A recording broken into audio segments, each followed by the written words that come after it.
Yeah. Y'all gonna see something. Ladies and gentlemen, boys and girls around the world, this is the slide through. Yeah. Get your mind right.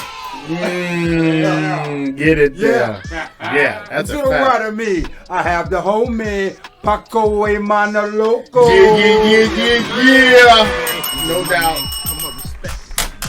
Stop playing with my fucking. And to my left, I got the fact checker, Chris Clay. There he is. Yes, sir. Hold on. In the Yeah, I just made some changes around.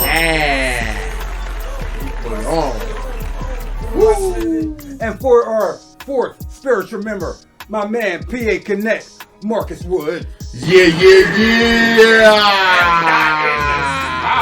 Number fam. And your number one backseat driver, I am Smoke Diggler, the dog. Smoke diggity. Last year, I spent more money on spilled liquor in bars from one side of this world to the other than you made. In a week. Hey, facts. Yes, we are in the building, man, once again. Yeah. baby.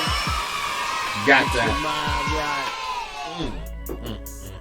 What's going on, man? Switch some shit around a little bit. That sounds You know what I'm saying? You like that? Yeah, that's nice. You like. Yes. You like. Like See, it a lot. That's what you gotta do. You gotta make sure the energy is right. Oh, they gotta for feel sure. our energy. You see what I'm saying? No doubt. It's They there. gotta see what we're doing. You know what Yeah. I'm saying? What's going on, It's man? there, I'll man. talk to you. I'll talk back. Starting with Chris Clay. We back here another week. The Memorial Day weekend. I enjoyed mine. Hope y'all enjoyed yours. You know what I'm saying? Bring the mic a little bit closer. And we are here. Yeah. Yes, sir. Paco! Hold on. Yeah, something. Oh, Yeah. Yeah. Here it is. You sound like you're an alien. You sound like he was in the Matrix. a little bit. Sounds like No, he's still in there. I am. Wow. Matrix? Hold on, man. You some Tron, the video game up in this Joker. Damn. Well, That's you? I don't know. You got sound? So put the sound effects He on. said- Yo. Somebody gave him the big cheesy.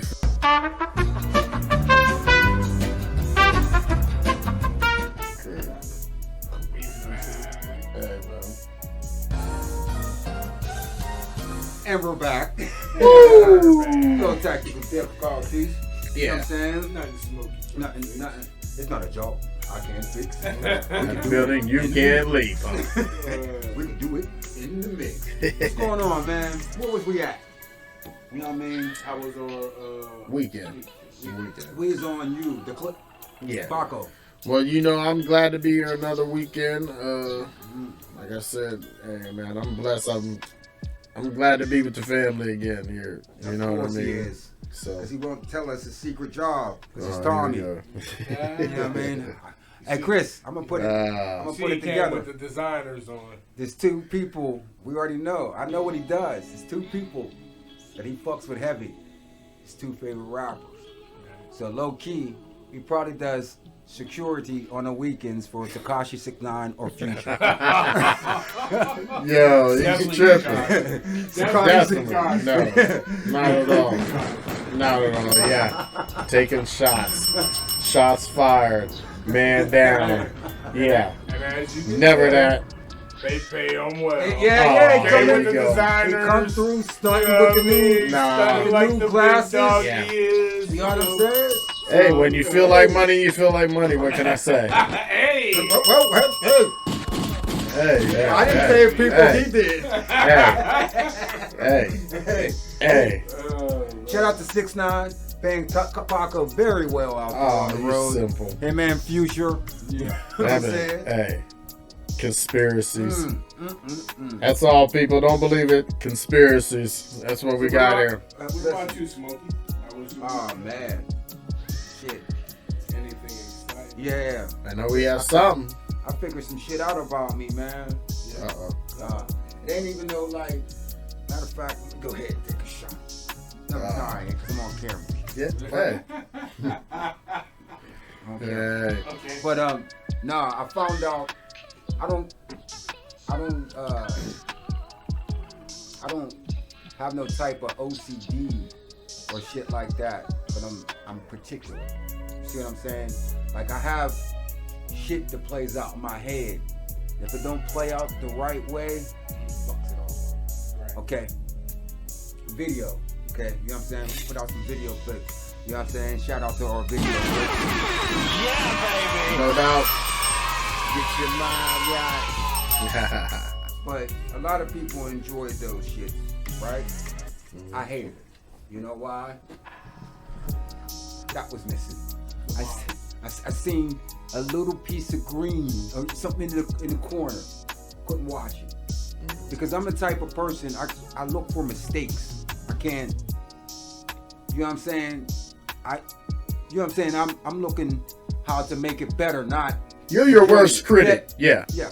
So, Right. okay, so boom. Let me talk about this because this is two things. Because I wanted to exercise my power. And when I'm gonna say to you your power, think about your power. What I mean by your power, when you was a kid, you wanted to have a superhuman power. You know what I'm saying? I wanted to exercise my power.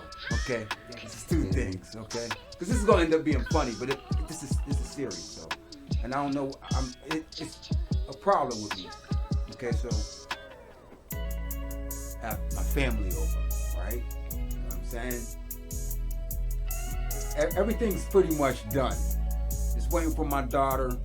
She's by Coco's, right? No, forget it. What if she's on a bypass? Just put her on the bypass, okay? Everything's done.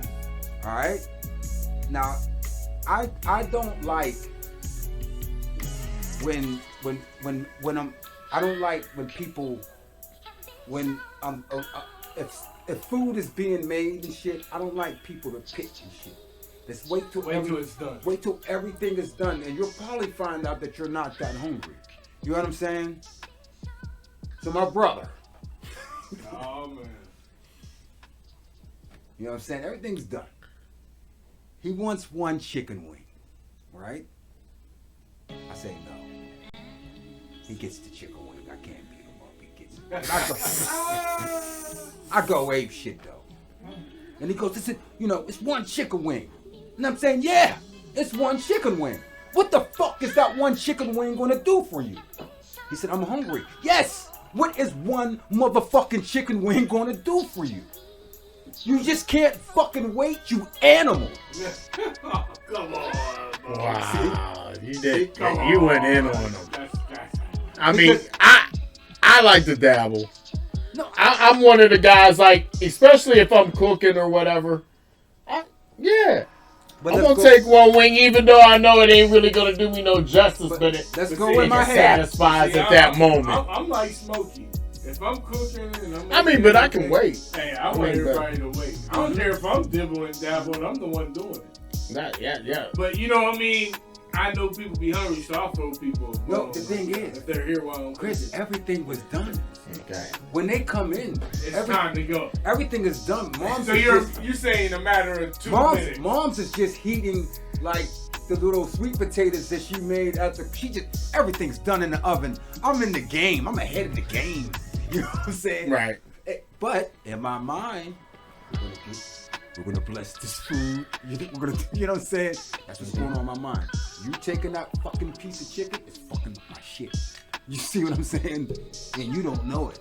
And they're like, it's just one piece of chicken. Yes, it's just what one. Y'all know my brother. What's one fucking chicken wing going to do to that nigga? And it made me go back like. So, Hold them off for about 5 minutes, maybe. no, 5 minutes till they ain't. that's a lollipop to that nigga. It's a Tic Tac. Just toss the chicken wing up. Down. You know what I'm saying? So that's when I wanted to exercise my power, my kid power. Everybody wanted to be invisible, and you know what I'm saying? I wanted to kill people, but bring them back to life, though. Like, kill you. You're dead. Now get back up, and this is why I killed you. You know what I'm saying? I wanted to kill that nigga. Over a wing. Yeah. Wait, I did it? Yes. Because you ate that wing. You brother. ate that wing, and you just could have waited because you fucked up my vision on what not really necessarily your fault. Because you're right. It's just a chicken wing at the end of the day. But I do have an argument here also. You know what I'm saying? But shout out to Big Brother, bro. You're stuck with me, nigga. Fuck you. Yeah, baby. Get your mind right. Other than that, that was only a hiccup I had. Other than that, I swear I didn't go nowhere. I ain't do no Memorial Day festivities. I just kind of chilled out. I ain't even, you know what I'm saying? I didn't even do nothing. I just was chilling. You know what I'm saying? That's good. Shit. Sometimes that's the best weekend. Yeah. Yeah, I mean, like Saturday is usually my day. Saturday's usually my Sunday. You see what I'm saying? Like those are the days I would like to power down and not really do shit. You know what I'm saying? But it being a long weekend or whatever, it kind of threw me off a little bit because I'm thinking today is Monday and shit. You know what I'm saying? Yeah, right. But shit. You want to do the tank? Huh? Yeah, because we gotta like, because my thing is, that was the thing for the week for me, was watching the Tank fight. Tank beat the shit out of Rolly, which we all knew was going to happen. I liked it, the build up to this fight. Rolly definitely talked himself into a payday. He did. Definitely talked himself into a payday. Until he got his face on, he was fighting, right? I mean, Tank is our, like right now, our Mike Tyson. You think? And Deontay Wilder. Meaning, you know, these It's guys. gonna bring the excitement. Yeah, but also, they could look bad for several rounds, and you're like, oh, okay, this might be the fight. Mm-hmm. You know what I mean? And it just takes one.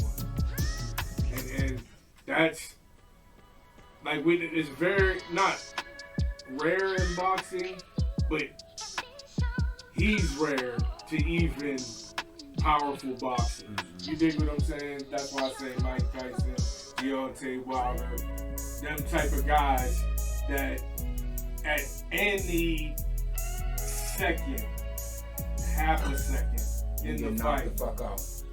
they can end it with one punch from anywhere. Like he didn't even really throw that punch. Go, he didn't. That boy walked into it, but that's the type of hands he has. He didn't Like even. it literally, he's gonna have those where, to the eye, you're like, nah, that, you know what I mean? But He wasn't He felt expecting that. it. He felt Right. that. That's why his guard was down. He was not expecting that return. He hit him with a. Because the thing was. Oh yeah, just He a was nice swinging. little combo. What was funny about that is that was Rolly's game plan for Yes. Tank. I'm gonna make him run into something, and you ran into something. Everybody knew that Rolly was going through some wild, awkward shit, and Tank was going to catch him. And Tank didn't plant. If he would have planted, Rolly would still be in the ring. His shoes would be in the crowd, and his body would be in the ring. You know what I'm saying? You know How what I much mean? time was left in that fight? I can't remember. I don't know, and I know you didn't like the stoppage. I'm not mad at the stoppage. Like, as a referee, I can't say that that's a bad stoppage. But I would have liked to see the referee that's going to give him a chance right there. Because we've seen it. Like, he wasn't hurt. Once he got up, to me, he moved when the referee said move. I know he didn't have all his bearings, but he still wanted to fight. You know what I mean? Listen, I'm not mad at the stoppage, but there's referees that would have let that go on. Yes. I would have liked to see that referee in that moment. And I'm usually a guy, stop the damn fight, throw the towel. But to Listen. me, I mean, There's no doubt he made the right call. There's no doubt about it. I mean, even though the guy wants to fight, we all seen Rocky movies. We all see they want to do it no matter what. But the end result is, if I let this go, this guy, he was still wobbly. The guy didn't have no ankles. The guy, the referee's trying to hold him a little bit. Pop, what I'm saying And, is, you know, regardless whether his job's there or not, it's his responsibility to say, hey, his physical well-being's more important right now. I'm not mad at the ref. Has to be. He did. I'm not mad at the ref, but He caught him with an amazing left. And I'm telling you what, it ended it.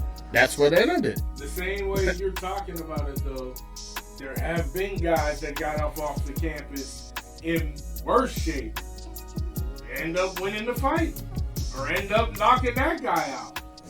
I'm gonna give y'all some clarity, and you can take it how it is. New York, the commission is way more stricter than Vegas because the gentleman died in the ring in New York. So they're, you know what I'm saying? Even remember when Wilder and Ortiz fight and Wilder was out, the ref came in and to see. You know what I mean? That their commission is very strict about that because somebody died in the ring. Now with Rolly, he wasn't bucking. He didn't say, "Oh, ref, I want to continue." Like, He was going back to he was still on Queer Street going back. You know what I mean? He was still on Queer Street. He wasn't like, "No, ref." No, like he didn't say that. When, He didn't have no ankles. Hold on, real quick, bro. Usually when it's a bad stoppage, I'm talking about the fighter. The fighter is usually the one to be like, "No, Rolly didn't have no to that." Oh, you're figure." saying after they stopped? Yeah, after he stopped it, he didn't say like, "No, you know what I mean? Like, keep this going. I want to go." He was drunk going back. You know what I mean? He was. He's still wondering what happened. Yeah, he was drunk going back. But I'm gonna say like this, Chris. If you when you watch the clip, the referee tells him to move this way. Yeah. He definitely does. The referee says he gives him his hand. And the referee- But see, we don't get the angle to see his I know. eyes. He might No, be. no. And I understand. I got the angle. I'm not saying. I don't even want to sound like. Shows his weak ankles, everything. I He don't just even wasn't be there. The one to sound like that brutal guy. Want to see it go on. I wanted to see his head get bounced off the camera. Hey, he got caught. Tank caught him. He ran right. Whether he ran into it or not. That's a good point. He didn't argue. Woo! He didn't argue the stoppage. If he would have argued the stoppage, I would have said okay. But he didn't argue the stoppage, so the ref did his job. Right. And let me ask, and I'm gonna say it like this: if that same ref was in there for Wilder Fury one, when Fury, That's what I mean. see, that's how you done. see, that's how you supposed That to. fight's done. That fight's over. Yes. That's how you're supposed to. That's stop what a I'm fight. saying. Fury But got no. up on 9. But Fury's eyes rolled in the back of his head, and his head bounced off the the canvas. canvas. Once that happens, that's an instant knockout. There's no count. Yeah. But he got That's up at like 9. concussion protocol. But If they see your eyes rolling, That's what I'm saying. right. That's But what I'm admit saying. that I didn't In mind the you championship fight, when I seen that, it I'm gonna reminded say me. let him go out on his sword. When I seen He wasn't that wasn't a there. championship fight. Why? No, Tank is a champion of nothing. Tank don't got no belts. Because he went up. He lost him on the scale. Tank don't got no belts. He might got a trinket belt, but he don't got. That's Devin Haney and George Camp. You know what I mean? They the guys. I mean, he came to the fight with a belt. Yeah, but They both did. yeah, which means- those are trinkets. Right, right. Devin Haney and George Gambosis They're this fighting weekend is fighting for undisputed. Those are the two real champions. You know what I mean? And at 130, you got Shakur. Tank is the champion of nothing. He's just a name. So when does he get his shot? When do you think Tank gets a He shot? wants it. He doesn't want it. He's fighting for money, not legacy. Wow. Dev is He's Dev, already had it. Dev, he lost it on the scales. But Dev we'll get to him later. Dev is the one that's doing the shit. You know what I mean? Going overseas, going to a person's different country. Tank did that. Tank don't want no smoke. I can't say he can't fight. Right. They're not going to position him. He's an attraction per se. You know what I mean? He ain't gonna. They're gonna make as much money as they can off of him before they take any of those fights. If they ever. Before they put them in the ring. Yeah, with the lines. Yeah. He did some Dev things. and Shakur. But what was interesting, Tank came in at 133 to show them that, hey, I can move to 30 or 35. And you know he fought Marius Barrios at 140. So Tank can, you see what I'm saying? He can go up and pick and choose for the money. I mean, some people, it depends on how you look at it, because it is prize fighting. You know what I mean? I don't know how much further he can be. Like I seen him when I was watching the other day, and I seen him with after the fight in the back in his dressing room. Spence came in there, and Spence was huge compared to that dude. Now I know Spence is probably walking around. Yeah, right Spence now is in about between 160. fights. Yeah, He's probably 160 pounds, but I'm talking maybe more. But he towered over him too. Yeah, but Tank 130. No, I know. Yeah. But like you said, he went up to 140. But Tank is known in sparring. You gotta say, like, that's why there's matchmakers. But Tank is known in sparring to knock out heavyweights. So it gotta be the right heavyweight. Yeah. You see what I'm saying? It gotta be the right one, and that's what they're doing. They're moving him strategically. Like, it ain't really about legacy. It's about getting paid. Tank's a star. He actually sold more. You know what I'm saying? Actually, let me go ahead and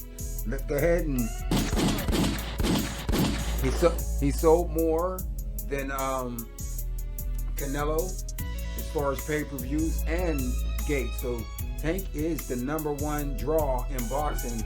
You know what I'm saying? Until Deontay Wilder gets on the thing. Yeah. Yeah. And which was cool this time, what I liked, Floyd wasn't there. You know what I'm saying? Tank carried this shit all of himself. You know what I mean? Right. He carried it all of himself. So and it was respectful as hell after the fight. Tank is growing. He's growing up. Yeah, he said thank Floyd Mayweather promotions. You know what I'm saying? So he, like you said, he's growing up. And you can tell that too when you hear him talk and stuff. Even after the fight, you know, they trying to pull it out because of Rolly. Yeah. The lead up to the fight, he was just like, he was being respectful. Yeah, that's what he's supposed to do. Yeah. He was trying to sell the fight. That's what he's supposed to do. And then you see your boy Rolly said two things he said. First, he said he put out the blueprint to beat Tank. Which, personally, my blueprint to beat Tank is you're going to have to be a boxer and you're going to have to be able to take a punch. And in order to take his punch, you're gonna have to jab the shit out of him and just take him to places where he hasn't been and frustrate him. That's the classic way to beat all of them. I think the only way to beat Tank is what I thought Rolly was gonna do is just go full Maidana. Like Maidana fought Floyd. Fuck it. Make it uncomfortable. Because if you try to sit back and box him, he's gonna pick you. That's one thing. He's gonna find his shot. That's one thing people sleep on. Tank can box. He can. That was what he did to Rolly was basic shit. That was basic shit. My daughter knows how to do that move. That was boom. That's basic shit. He got caught with so he was what people think that how Rolly was getting his shit off. I'm thinking Tank is laying traps. You see, he's getting them comfortable. I'm getting you comfortable. You think you do, and I'm gonna catch you. I still say this about Tank. And I gets hit too much. Yeah. That's why I'm saying when you get the right fighter that can put a jab on his face every round repeatedly, by 6th, 7th round, he's gonna be frustrated. He's gonna be searching. That's the thing is, and that's why I think Shakur and Dev. I like Shakur and Dev match up against him. I do. And the thing is, me and my I didn't put the clip on there. Me and my brother was talking about that before the fallout because we did a boxing with the bros reaction, and that was our thing. Like I want to see, I want to see Dev and Tank, not Tank and Shakur. Shakur too little. You know what I'm saying? And that would be the classic puncher against the classic fighter. The story would be, if Dev got the conditioning, he beats Tank. Because he got the stick, he got the thing. He will frustrate Tank. We would just have to see if Tank hits Dev, how would he hold up?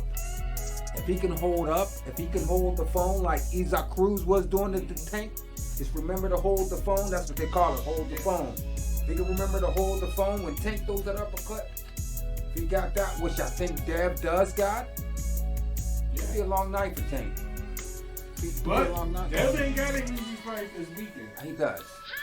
He does. Dev got an easy fight this weekend. No. He would. George Kambosos. I like him. I got him winning. Listen, only thing Dev is going against is the judges and the Australian government. That is it. George Kambosos has been dodging Devin. He was forced to fight him. He was forced. That's why when we heard the thing, let's get into it. Okay. So we heard the clip. George Kambosos capping. Unfortunately, his father can't be here. Up here calling him a rat. And I'm going to tell you why he was calling him a rat. That's crazy. Okay? So, when him and Lopez was going to fight, at the end of the day, the winner got to fight Dev. So, Dev is like, Lopez is not really showing no interest in fighting Dev if he wins. You know what I mean? Kambosos was. So Dev is like, shit. Hey man, this dude is having problems with his girl. You're like, hey man, this dude, because I want you to win since you say you're gonna fight me. You know what I mean? Like shit. Yo, hey man, he's having a woman. Hey man, I done heard he ain't been in the gym for 3 days, man. You know what I'm saying? Yeah, because he's like, shit. I don't care really who wins, but I know he ain't gonna fight me next. And if you win, you said you're gonna do it. Right. But after all the shit happened, he tried to duck Dev. You see what I'm saying? He's forced to fight Devin right now. The Australian government said, look, you can only, for us to put up some money, because you're not a star, is you fight Lomachenko or Devin Haney. He wanted to fight Lomachenko, which has no belt, no nothing. Dev got the other belt. You want to unify and get all the belts, don't you? You know what I'm saying? It just so happened that war happened. You know what I'm saying? And he was forced to fight him. And they did all this shit. Because, not letting his dad come. You know what I'm saying? Because they were doing all... Dev took... This is an 80-20 fight. Dev took less money. Anything he said... Yeah. Because they were doing shit that make him say, no. So he can get out there and cap and say, it's like he said, like to get up there, yeah, you were scared, you didn't show up. Now, I'm going to tell you about Devin Haney. He's opposite, way opposite of Tank. Devin Haney is well-mannered, you know what I'm saying? He's like humble. He's well-mannered. He's a boxer's boxer. He doesn't carry himself like this dude is on there calling him a gangster. Like dude, Devin Haney. And that's what I'm saying. This is how, and this is some other shit, the propaganda. This is how they're trying to sell this fight. They're not trying to sell it America against Australia. When they got the picture of Dev, he ain't wrapped in his American flag, which he's Devin the Dream Haney. That's his name. You know what I'm saying? So he got they got him on some some stuff when it was on, like his birthday. He got his gold teeth in and gold chains on. You know what I'm saying? That's, you know what I mean? Wow. That's the thing.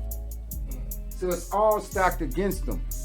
Now, this is something else that I'm gonna educate y'all on, right? Now, George Kambosos is up here talking shit about Devin Haney, right? George Kambosos won against his own countryman when he said Teofimo Lopez, he's, you know what I'm saying? He won against his own countryman. But he won against his own countryman with Jeff Horn, because Kambosos was Jeff Horn's sparring partner. What'd he do? He sparred with Manny Pacquiao. So you a snitch. If that's the case, you're like you're going against your own countryman. Dev is just trying to get a fight. You see what I'm saying? I hope that. And for him to get up on the stage and talk about, we tried. You know what I mean? You didn't try. You ain't trying, man. Because y'all know what y'all was doing. That's why I want Dev to beat him so bad this week. You know what I'm saying? Because, and that's the thing. Dev is already down 4 rounds. So he got to beat this dude Pillow the motherfucking post. But what is cool, you know what I'm saying? If you want to fact check this real quick, but you know what I'm saying? The people from Australia is calling foul. Like, man, this could be a good day for boxing, but it's fucked up that y'all ain't let Bill Haney come on over here. So his people from his country is saying, nah, man, that's jobs. You know what I'm saying? They're coming over in the fire like, y'all ain't let this man's dad come over here. Right. You know what I'm saying? Right. Y'all putting, I think the headline is like they're putting poison in the game or something like that. That's an Australian news, but the Australians are saying, come on, man. Y'all stacking the deck against this gentleman. You know what I'm saying? So this week, I'm going hard for Devin Haney. You saying Devin, huh? Undisputed. Undisputed, because not like Charlo just became undisputed. Like, undisputed is when you have all the belts. All of them. All the belts. Right. You know what I'm saying? All of them. So if you're out for legacy. They're all, what, like 3? It's 4. 3 or 4. 4. So, you know what I'm saying? If you're out for legacy, that's what you strive to be. You want to clean out the division before you move up. Right. You see what I'm saying? Right. Before you, because Dev's at 35. He wants to move up to 140, but he wants to say, hey, I beat everybody at this division. Right. And 135? Yeah, at 35. So or 35. This is the fight. You know what I'm saying? And this is something Tank ain't trying to do. They're all in the same weight class. Tank ain't fighting for legacy. Tank fighting for money, which is fine. But Dev get a check too. You know what I'm saying Dev's more of a technician. Yeah, Dev's a boxer. Than Tank. Yeah. Tank's more power. Yeah. Okay. Yeah. I just want to make sure, because I'm not 100% sure at all about the man, boxers. good luck to Dev. No doubt. Man, I don't. You might want to have to step off the stage on this one. I don't know. Because I was supposed to bring it up at the beginning, but y'all ever like we ever do the pod and shit, and it don't be necessarily bad, but you be like, fuck, I should have said that. But you can't wait till next week because the conversation is over and shit. Right. I'm gonna say it like this, man. Shout out to D-Trail. Okay. Now me and D-Trail talk a lot, man. You know what I'm saying? It don't necessarily be about me. It's just like life shit. We talk about the Bible and shit like that. No doubt. And stuff like that. But D-Trail says something to me, and I can't let it go. Uh-oh. All right, so we're talking, and he says, you know, it was something he said I should have waited. I don't know about, you know, I think it was the context of putting out music, but he said, but if I didn't wait, there wouldn't be the Slide Through podcast and things of that nature. All right. You know what I'm saying? We ended up hanging up. And I said, wait a minute. No, hold on. No. We want to nip this at the bud before we even get started. What happened is, sir, you asked me to interview you. You know what I'm saying? And in our minds, that would have been it. You never said, hey, let's continue to do this and you should interview this guy. You should do this guy. I said, I'll do the Griff City Chronicles. It was Christian that said, let's do something else with it. You understand what I'm saying? I just want to get that across, sir. You don't have nothing to do with this, man. I interviewed you. You know what I'm saying? You gave me no ideas about keeping this thing going, brother. Respectfully, you just didn't. You was the first interview. You didn't say, like, you know what I mean? Now, you can probably have revisionist history and say, oh, I was going to say that later, but you never told me up front and say, hey, man, Smoke, I got this thing. I want to do a podcast, and I want you wanted me to interview you. It was all about you, respectfully. It wasn't, you didn't have no vision. It was Christian to say, keep it going. So we going to give the credit where credit is deserved. Christian's the executive producer of the Yeah. You know what I'm saying? And I'm just saying that respectfully. I don't want no diss records coming out. No disrespect. That's what happened. No disrespect. None. No disrespect. None. I will say this. The slide through, it was something that, put it this way, that was in the making years back in a conversation that me and Smoke had about podcasting. And it was a continuous conversation. I mean, we never said it was going to be named the slide through or anything. We had just talked about it. So yeah, when Trell did that interview with you,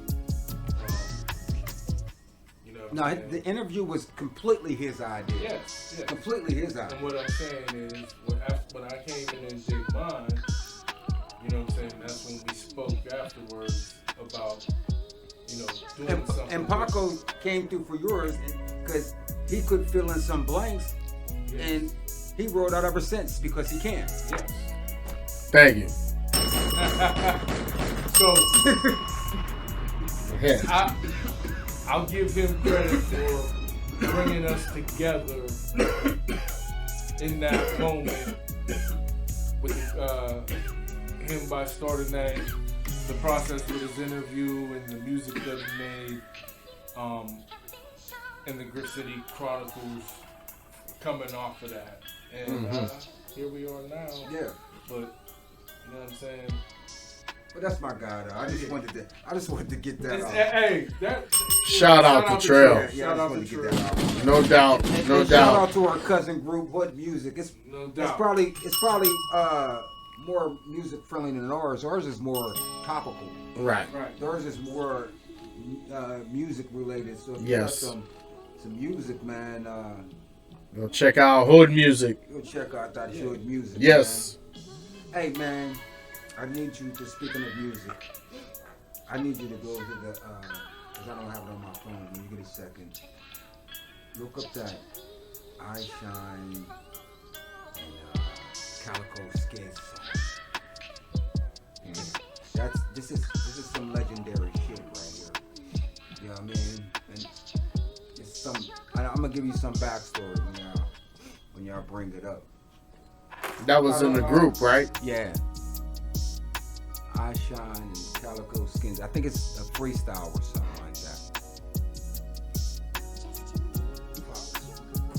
Damn, the people ain't gonna be able to hear it.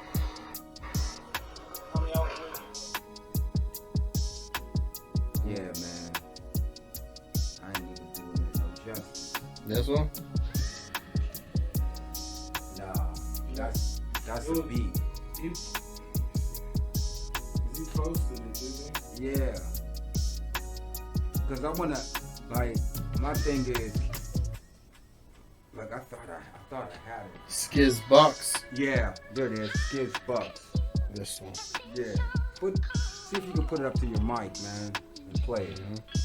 Shout out to my man iShine. Shout out to Calico Skiz, man.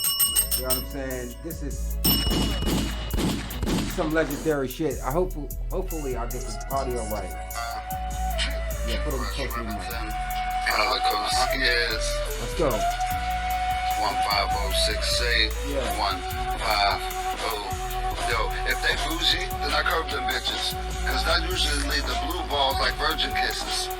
Feds on my tail like I'm a murder witness. Cause I put that white girl around niggas. Call me Fergalicious. Check.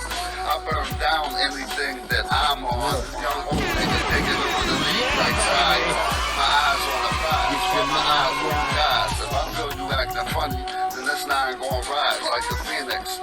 Or in the morning like my penis. The shit I did, I lived, man. And I dreamed it was the meaning. And is this life for real? I got homies I sing heisters doing life for real. And ain't no hope left cause they deny the pills. This ain't no Eddie or Martin, nigga. This is life for real. You out there playing like this shit is a game. I own equity, nigga, but ain't shit in my name. You a bitch if you in it for fame.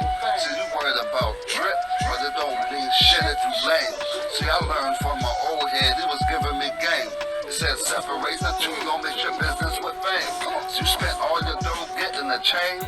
I put that shit in crypto, see? We ain't the same. I'm trying to build for my kids' future, right? But get it correct. In the field with that, and I will shoot you. That's I spray rounds the cannons up, the cage out to jam them up. I'm so deep in this pocket, I'll shake Rich Cannon up. Next piece, flash you up, the world's mine. Wrap it up, niggas stay mad at us, keep hating, dog. That's what's up. He gon' need a medic after I come and clap him up. I stay with a man and talk. 40 cal, clam him up. Homie gon' look like a mummy when I wrap him up. We gon' throw a barbecue form. Put your glasses up. Represent the dirty blocks, into the dirty cops. We hit you from 30 blocks around from the 30 yacht.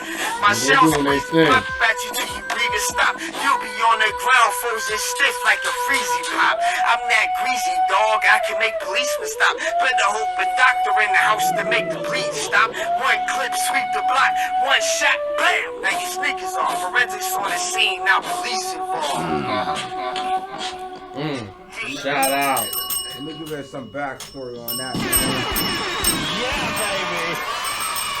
Yeah. Get your mind right. Yo, let me give you some backstory about this. I like the song, but what I like is seeing those two gentlemen together on the same song. Because at one marker of time, they wasn't feeling each other. Let's put it that way. You know what I'm saying? They wasn't feeling each other.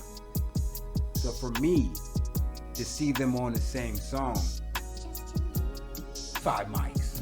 Kudos. It's 5 mics. Right. Because the gentlemen put their differences to the side and went in. And that's a lot of things that we need to big up. You know what I'm saying? When people put their differences to the side. You know what I'm saying? And say, hey man, this side wasn't a, you know what I'm saying? And this side wasn't a, they just came together as grown men and said, you know what we're doing, you know what I'm saying? And it's also to see 2 gentlemen from New Kensington getting it up. No doubt. Get your mind right. That was a tight one. Yeah, man. Shout out to Calico Skins, man. Shout out to the landlord, my nigga iShine, man. No doubt. Big shout out. Get your mind right. Yeah, we're gonna get iShine up here shortly, man. That's my dog right there, man. That's my homie in real life, man. And actually, if y'all listen to the background music, it's gonna be a beat by iShine. Make sure, hey, y'all, and it's up for purchase too. You know what I'm saying? Hit up my man iShine for them beats, man. You know No doubt. you know what I'm saying? We ended up out there. Get your mind right. Hey man, we are, oh shit. stay here. Did y'all see?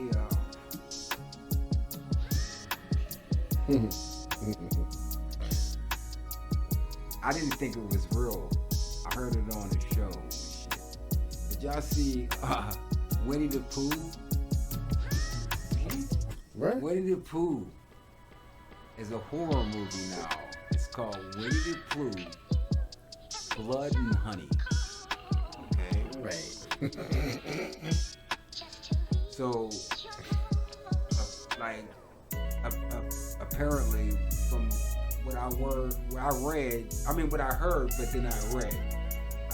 I heard this on the podcast, but then I read up on it. Joe Budden podcast, to be exact. And then I read up on it. So, the copyright from Winnie the Pooh ran up. So it's kind of like you could kind of do whatever you want. You know what I'm saying with it? But yeah, Winnie the Pooh. It's called Blood and Honey. But he's like Chucky. Winnie the Pooh. It's gonna be like a Chucky. Animal? Yeah, he's good. So I'm thinking, I didn't see no trailer or anything. He's a Stitch but I'm thinking Bear. it's gonna be like Ted, but an axe murderer. You know what I'm saying? But I thought it was gonna be like a bear going mad. I don't even know if it's still animated. Like a big brown bear. But it's called Winnie the Grizzly. Pooh. Blood? No. No, you're talking about Winnie the Pooh, Put the your little mic closer. stitched, You gotta put your mic the little closer. stitched animal. It's called Yeah, Winnie the you Pooh, see the stitches. Blood and Honey. Yeah, But Blood and the Honey. thing is, That's something. Joe said something, and I was observing about this, and I don't know if y'all was observing about it. If you don't, but he just brought something up. Check out. Hopefully Joe won't strike me for this. Whoever is at the helm of the horror genre today seems to just use the kids as a way to do it. It's a consistent thing. From Winnie the Pooh to It to Jurassic Park to Annie, the fucking whatever she was, its sister or whoever that was. For me, it's just too many movies where that's what we doing. Like, I missed it. Not back in the day. Exorcist? What about Exorcist? Wait, what about Exorcist is kid friendly? The Shining wasn't kid friendly. No. But what's the correlation with children and the Exorcist? Only the Exorcist was The Shining. The whole story is about the kid run loose in the hotel. I mean, not the plot line, but they're using kids as a tool for horror. Yeah. I'm not talking about a kid just being in horror. You mean like marketing to kids? I mean using the things that are attractive to children to be the horror flick. I don't like that. You know what else? And I don't think it used to be like that. Like Freddy, you go to sleep. Those was adult little kids that was going to Jason was sleep. catching y'all. You know what I think? You know what I think it is too? I think Chucky. Yeah, I don't ill you if most of these movies came out rated R, but they don't be. They come out rated PG-13 as horror flicks so that they can appeal to people that shouldn't watch a rated R movie. And that's nasty. I didn't beat that. Back in the day, our horror movies were rated R. They were. Hey, the kids couldn't just walk up. You had to sneak or try to be grown to do some shit like that. Now, you could just be a kid. I sound really like the old guy, like the caveman, like Mr. Ross would say, but I just think it's corny. You gotta think about it.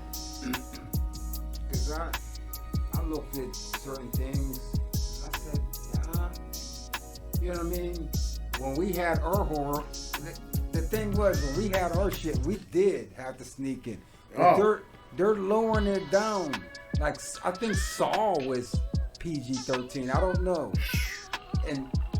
But they're lowering the standard of what the children can see. Blood and gore. Yeah. Right. You know what I'm saying? Uh-oh.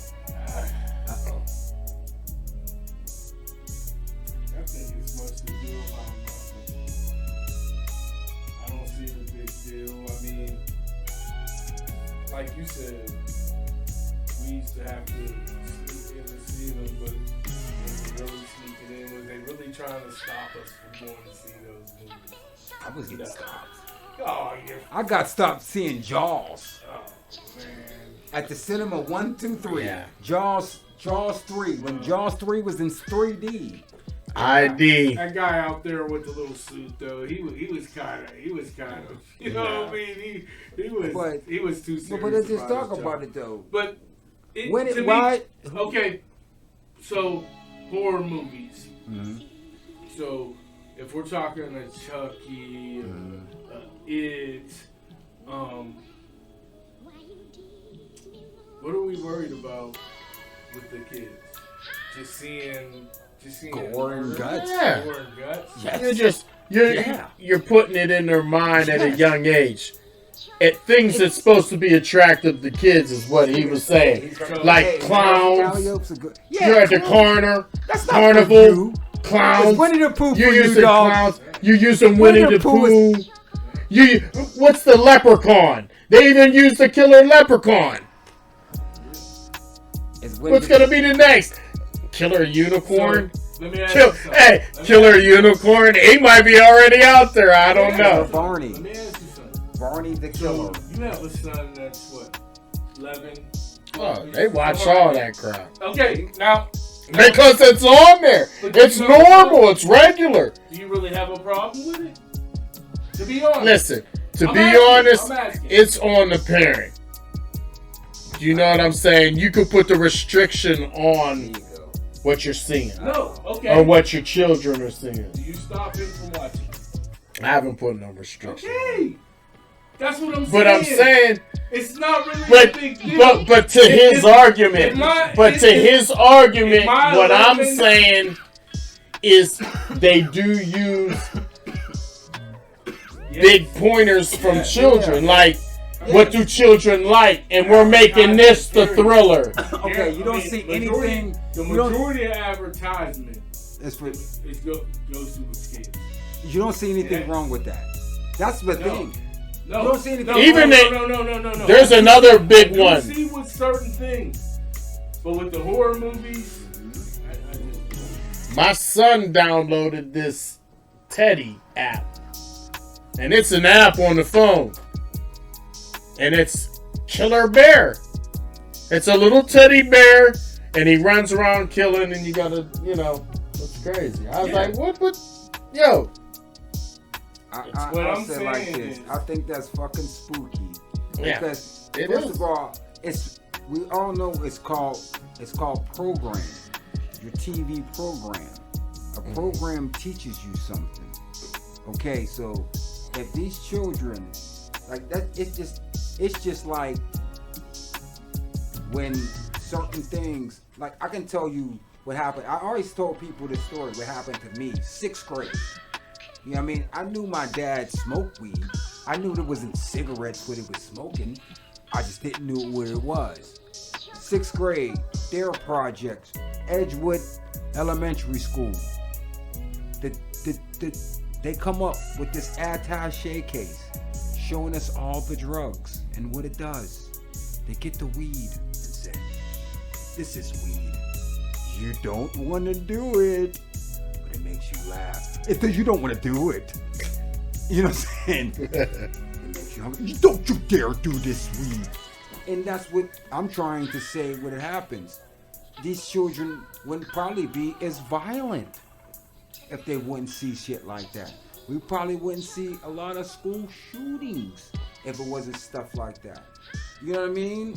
Like the video games, the trigger pulls. That's what I mean. So I'm just saying this is one angle. If you show somebody that like I asked somebody this. I said I watched the Transformers, right? And the Transformers is fighting like a motherfucker in the middle of the LA highway, right? Cars flipping. I said nobody cares a fuck about the humans. We're up here watching these robots. But look, people are fucking dying over here. You see what I'm saying? Right. But see how it desensitizes us real quick to where you turn off your thing and don't even worry about the real people that's dying on this bridge because these two robots are fighting. You Pepsi? Oh, don't you dare. Oh, this is great. DJ Dondi, you are live on the slide through. What's going on, homie? I'm serious. Yeah. I'm serious. You're live, dog. What up, man? Hey, I didn't even think you was gonna. Hey, it's DJ Dondi just called me. Shout out to DJ Dondi, man. The best DJ in the land, man. Yeah. No doubt. Hey, hold on. Hey, bro. Hey, man, you know I gotta get you up here, man. Yeah, I called you last night because you know I got $1 million ideas for you. You know that. You know, hey, and I got a digital interface now, nigga, so you can't say nothing.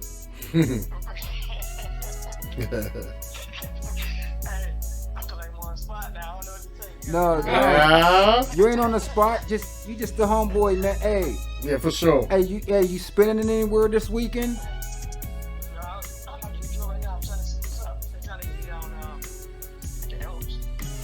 Okay. I'm trying to decide what I'm gonna do. Okay, well, what you say? Hey, no, I'm gonna hit you off when they get offline, man. Shout out to DJ Dondi in the building, man. Thanks. Hey, and this was people, this was on stage. I called him last night. No doubt. Hey, Dondi, just tell everybody shout out, man, and tell, you know what I mean? Just say peace, everybody. Yeah, no doubt. I'll hit you up later, boss. DJ Dondi. All right, my nigga. No doubt. That was dope.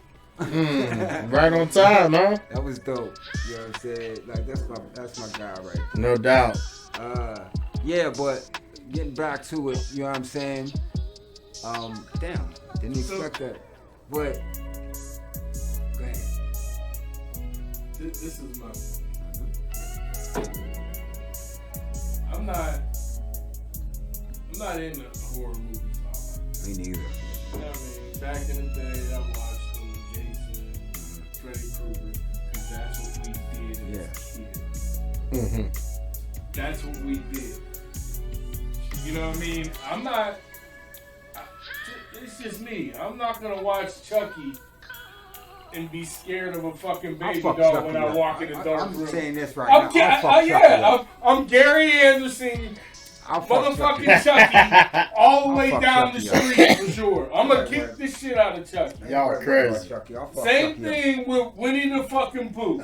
Listen. You know what I mean? If Winnie the Pooh runs up Winnie the Pooh will give you that. Listen. Hey yo, if you see some stuff like that running towards you, you're running. Listen. Winnie the Pooh's a You're not really sitting there thinking about Rocky. fighting. No. Winnie the Pooh's a bear. Winnie the Pooh will give you that work, dog. Listen. My point is, Chucky. Exactly. You see how he ducked the Winnie the Pooh smoke? Russian simple. You don't want that Winnie the Pooh smoke, dog. Can he? Oh, he went back. Man, what's that WCW? He's running from that Winnie the Pooh smoke, dog. Running from that Winnie the Pooh smoke. Nah. My point is, it's always been that way. Horror movies, you like horror movies as an adult because you started liking horror movies as a kid. That's facts. It's all blood and gore now. I know, but it's horror movies. You know what I'm saying? To me, them making it Winnie the Pooh or whatever. Yeah. Next thing you know, it's gonna be Killer Smurfs. They already had that. Oh, damn. Yeah, they already had that. See, I didn't even know that either. Killer Smurfs. Ain't that something? That's crazy. That is crazy. Wow. No, I didn't watch it, you crazy. I didn't say you, I said you. No, you just pointed at me laughing. I thought he said smoke. Oh. I don't know. I didn't know there was one. I'm gonna say like this, man. I wanted to say like, just gonna step off the stage on this, okay. But something about that shooting, right? And you know what I'm saying? And I mean, not really about the shooting per se.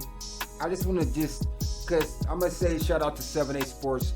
I'm about to be Clippavelli real quick. But I couldn't have said it no better. You know what I'm saying? Before you play the clip, it's crazy because since we had our little talk on Pissavelli.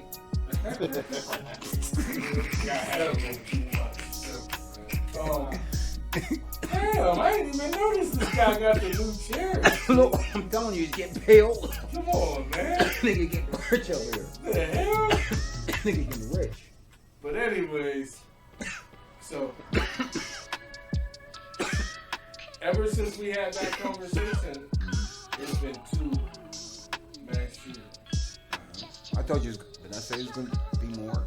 Yeah, I mean, so yeah, we definitely need to talk. Yeah, I'm gonna wait till Rocket Umana Loco get back from the lavatory. I'm kind of feeling some type of way. Hey, listen, I'm telling you that Tekashi 6ix9ine money, man. Yeah. He got that flying jiggy nigga shit over there, man. He's been making several upgrades here and there. Several upgrades here and there. Fucking with that Tekashi 6ix9ine money. Thanks, bud. Look at that fly jiggy chair. You know what I'm saying? Got the fly jiggy chair. You know what I mean? You could have told me. Hey, I've been told y'all I was getting. Hey, I had to do it, man. I needed a little something. You know what I mean? You gonna put your phones on there, Hollywood? Come on, man. You got a phone too, man. Quit playing. Hey, Las Vegas. Hey, Las Vegas. In Las Vegas. We got Hollywood and we got Las Vegas over there. Hey, what happens in Vegas stays in Vegas. Hey, I didn't say he did, people. See, that's why we don't know. We don't never see him. Hey, you don't be outside. No, no doubt. You don't be out. No, you be outside, but you don't be outside. Nah, you don't be. You ain't just gonna see me. You don't be where we be. But shout out to 7A Sports because he kind of bodied this. You know what I mean? And here you go. I'm gonna go ahead and hit this. In my day, when we was kids, we had problems too. We had to deal with our problems. You know what I'm saying? It was bullying going on. It was girls didn't like you sometimes. You know what I'm saying? All that shit. You know, whatever. That's life. There ain't no reason to go get a gun and start shooting people or hurt yourself or hurt somebody else because you got rejected or somebody don't like you or some stupid ass shit. You gotta like yourself. You gotta find reasons why you're worth it. Find reasons why you love yourself. Be happy with that. Okay? If you depending on somebody else liking you or disliking you to assess your own fucking self, then you gonna be in the world of pain. You gonna be in the world of fucking pain. Fucking weirdos, man. Yeah. All you parents out there, pay attention to your fucking kids, man. It's not normal for your kids to be in the room all day with the fucking door closed, playing fucking video games. Make their asses get outside the house and go do shit. Don't wait until they fucking, don't let them sit in their room all fucking day watching TV and on the internet and on video games. And then when they 14, 15, now you starting to think about whether or not you gonna have grandkids one day. This boy might be gay, or this girl might be gay. Or why they don't got no friends? Why they, you know what? Now you need to go on outside. You need to go. No, now when they go outside, they gonna fuck up everybody. Yeah. Motherfuckers been plotting in their room for 14 fucking years.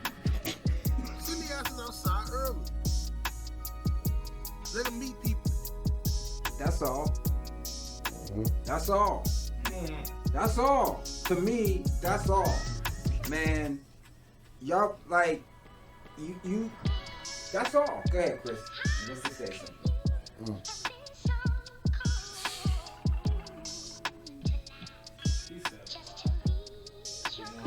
packet. Use your platform. Here it is. Now,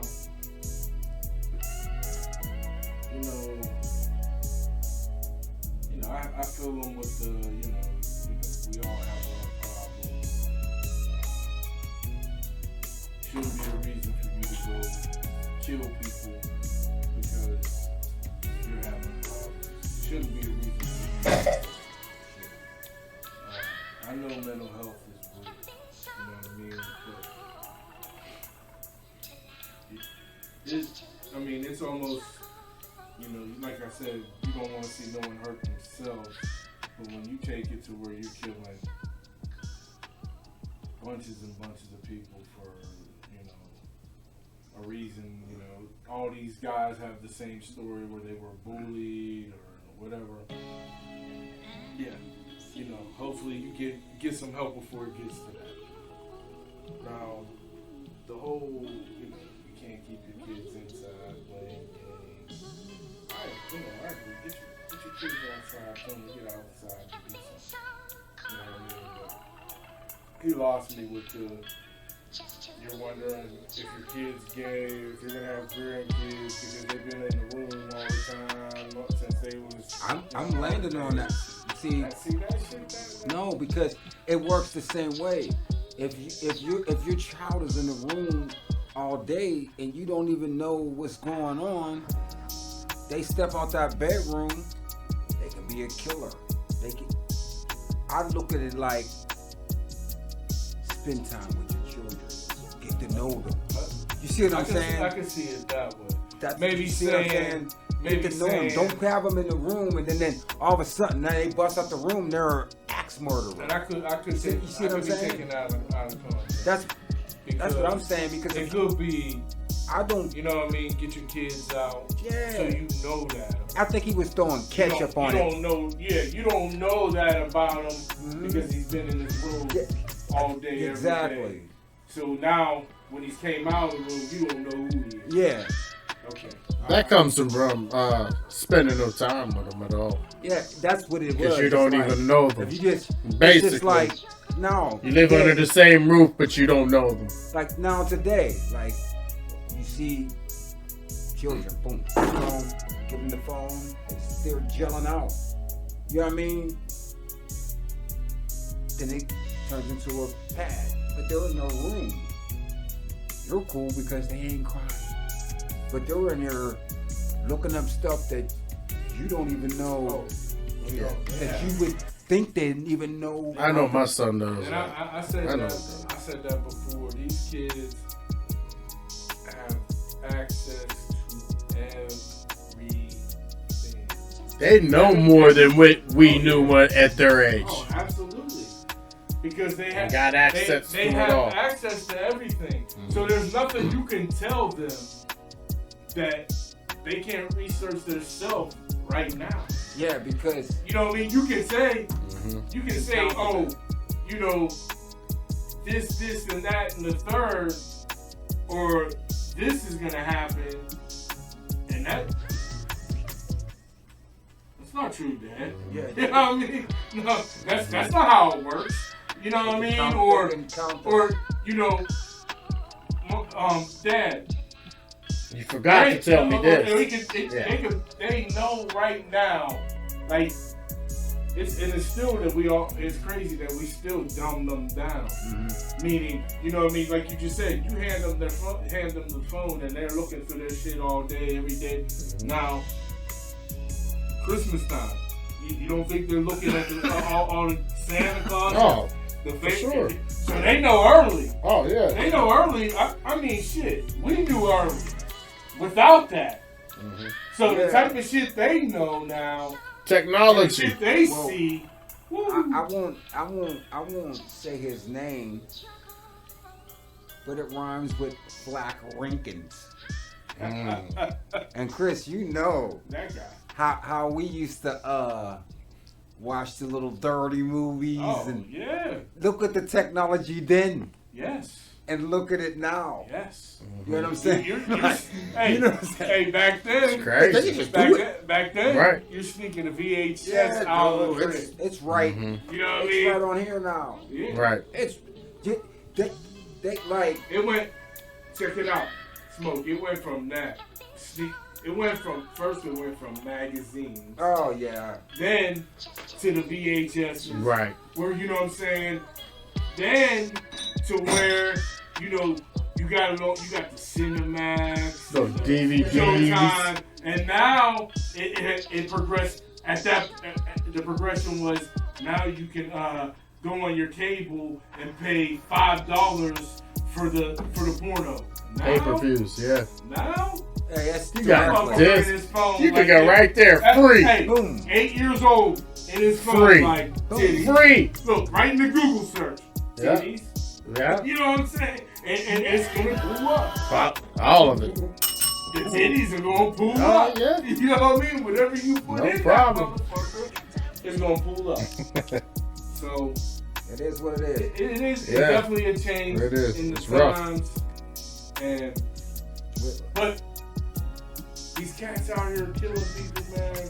We had this conversation about the guns. This last dude that killed these kids in the elementary school. Went and bought them guns when he turned 18. And was telling people he was gonna buy guns and shoot people. And he linked up with a federal agent, and the federal agent told him, and this story is so crazy. It's crazy. I ain't even gonna do it. I ain't even gonna do it. You got the conspiracy going with it? No, that's a fact. You know what I mean? Like, he was talking to a Fed. Not to say he was a Fed. It was a retired Fed that was a sympathizer, just put it that way. And you know what I mean? Coercing them? Not coercing him, but just rooting him on. Right. Like, he was like, hey man, watch what I do. You know what I'm saying? And the Fed's like, hey, you know, kind of giving him, you know what I mean? So, I mean, I can say that I don't want to unpack it because I'll go to crazy town with it. You know what I'm saying? There's a lot to unpack. But I'll say it again. You know what I mean? I don't want to take your guns, but I just don't think AK-47, you know what I mean? The rifles, the assault rifles, are not necessary for everyday folks. Shout out to Porky Pig. But they got a killer Porky Pig too? I said I want to do it. I want to do it. Listen.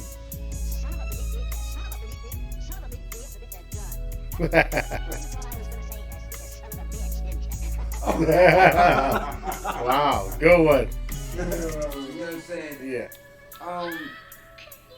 Shout out to Chris Clay's favorite rapper, J. Cole. You know what I'm saying? You know what I mean? Man's he's getting closer and closer to America. He's in the Canadian League now, playing basketball. Made his first shot. You know what I'm saying? I think that's respectable because, you know what I mean? It's just a little something. Play basketball in college. You know what I mean? But I do want to unpack this. Shout out to Nori. You know what I'm saying?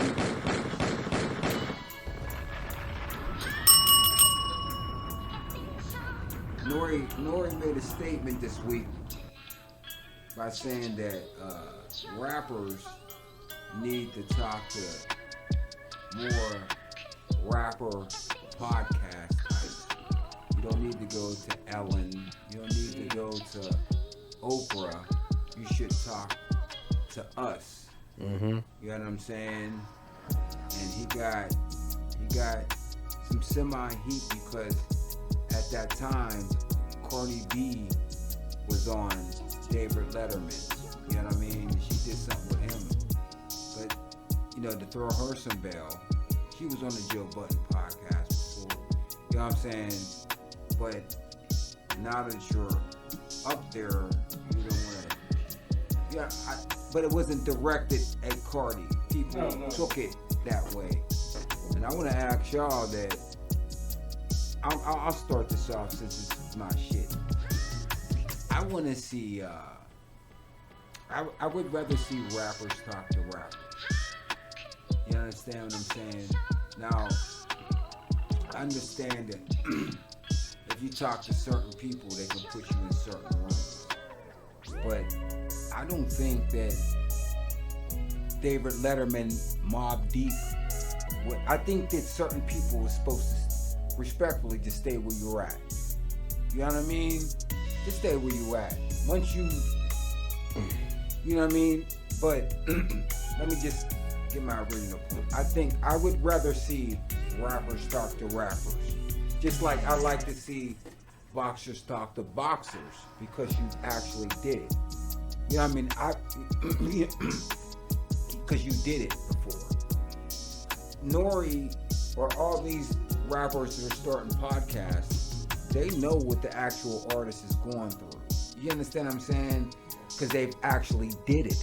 They know the business. And I think they could actually ask the proper questions and get a better interview.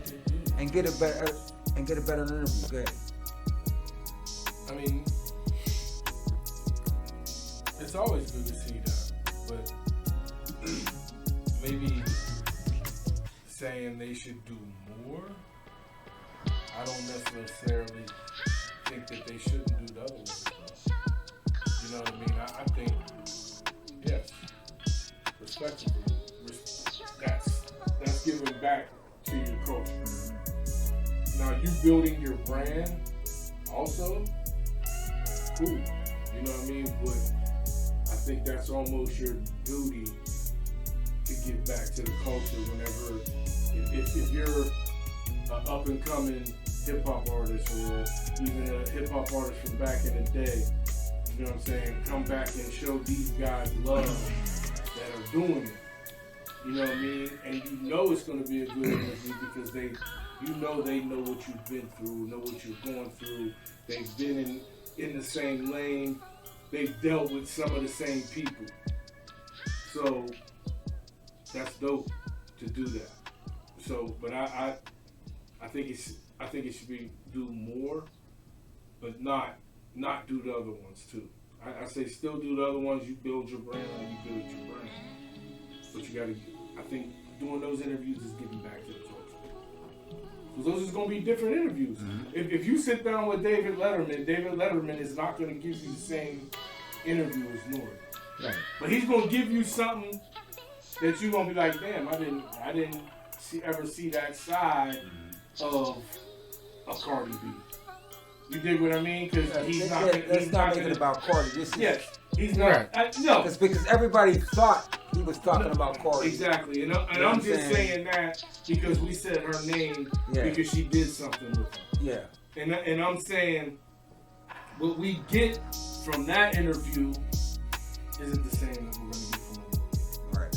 You dig what I mean? So I like to see both. I like to see them both in both settings. Me preferably. I didn't see the Letterman thing. I'm not gonna go watch it. Now, if she was on with Nori, I would watch it. Now, I'll be honest. If it was say J. Cole on Letterman, I'd watch it. Right.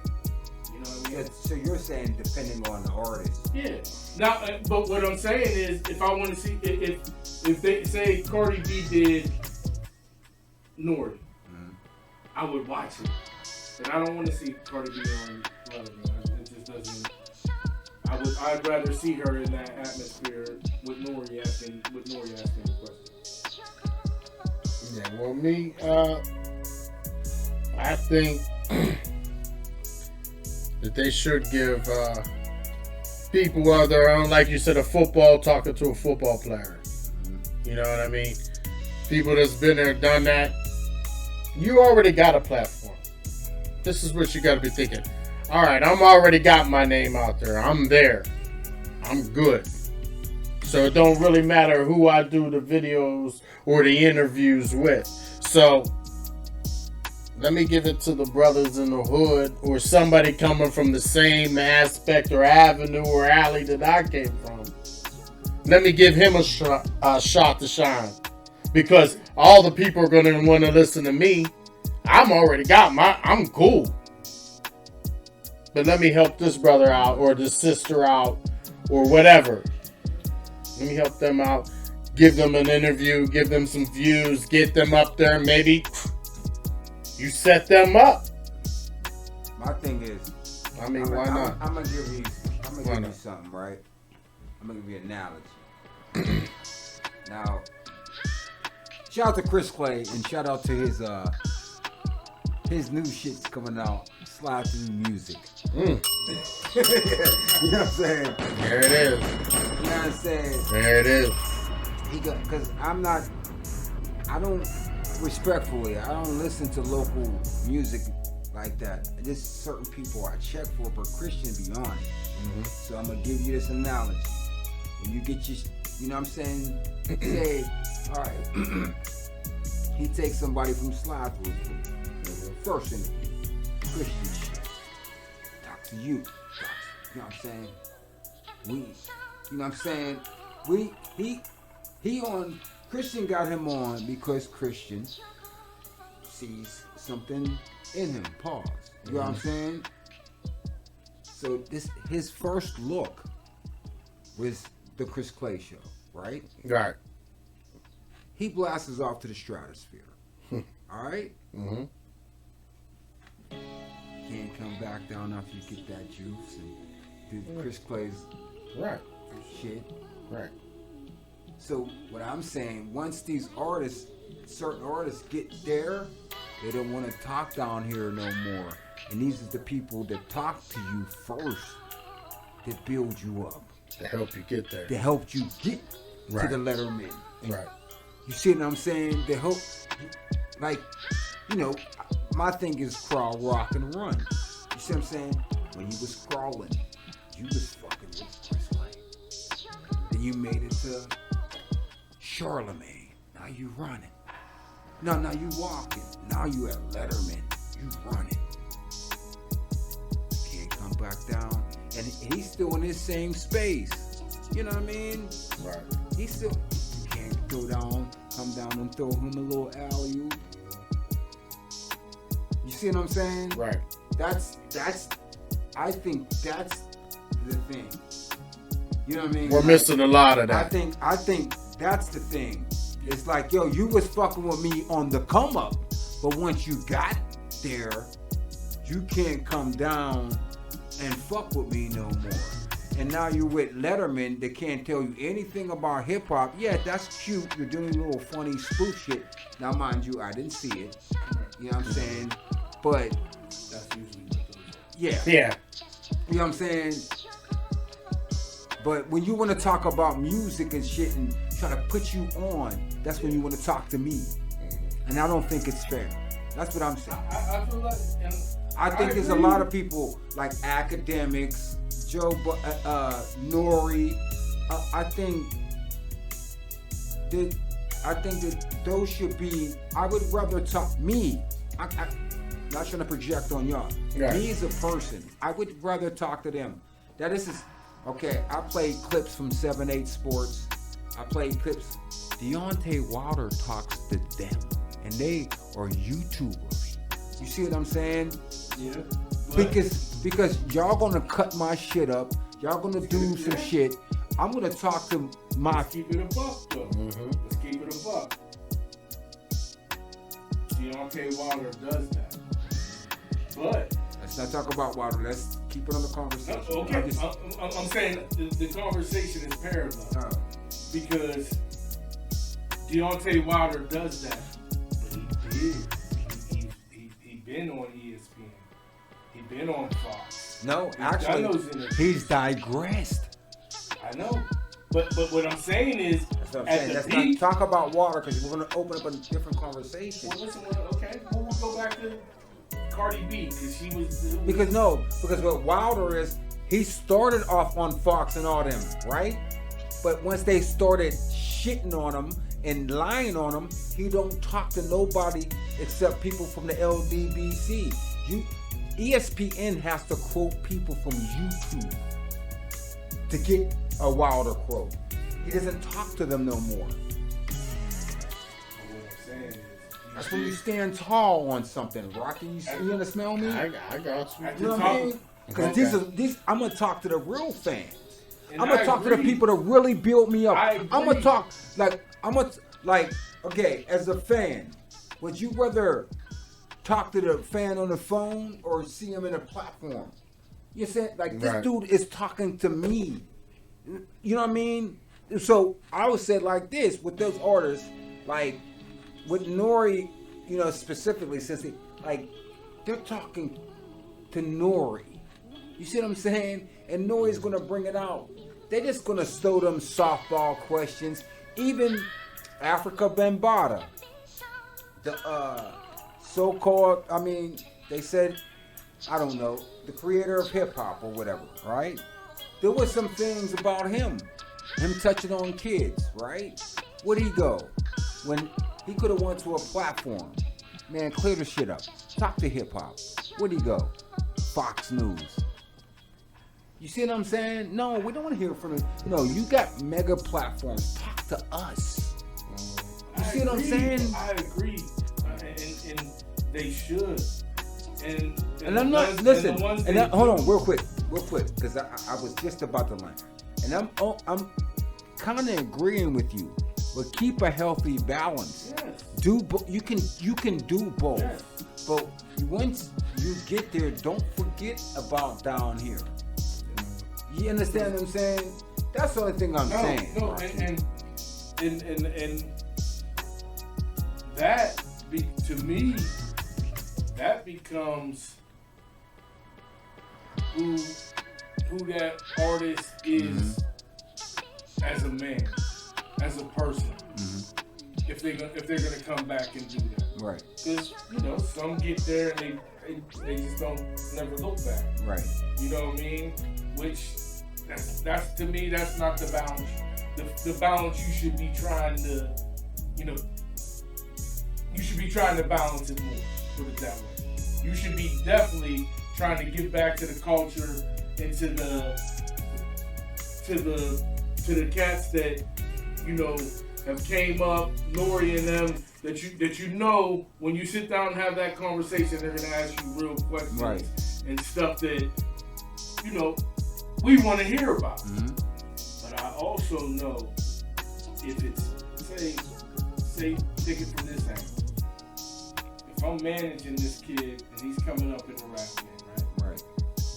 I got this artist coming up hot. We doing Nori, we doing all the show, years in now. You know what I'm saying? Now, me manager wise, we got a chance to do letter. We got a chance to do letter. You know what I mean? Definitely, I definitely think you should do it. I definitely think you should do it. Me also, if it's me, I'm also trying to tell them to do this other one too. So I feel like it doesn't have to be one or the other. I feel like you could definitely give back to the culture and give it on the ground per se. But you should also be trying to build your brand. My thing is I just don't.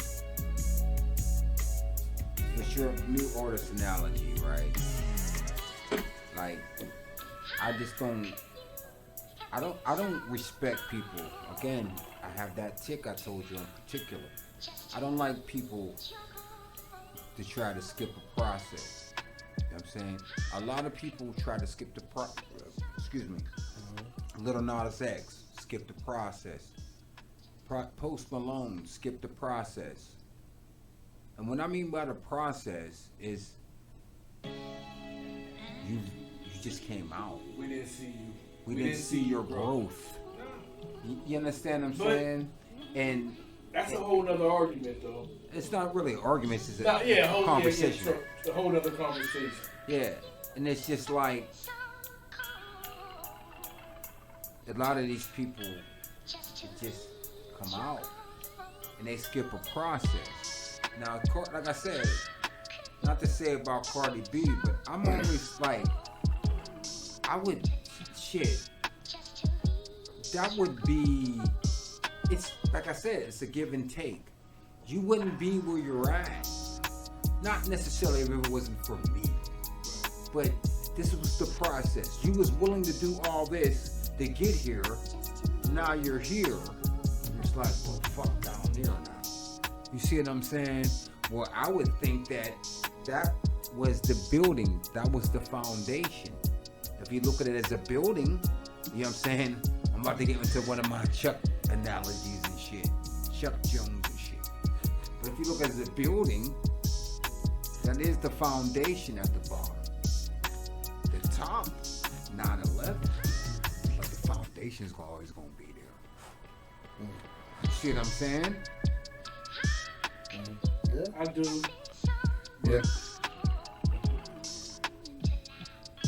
As you just I would said, say, hey man, when you fly high, you're always gonna have to come down. yeah, but Hey, I think- Paco, back to the foundation. Me personally, I think You there's see a what I'm healthy saying? medium.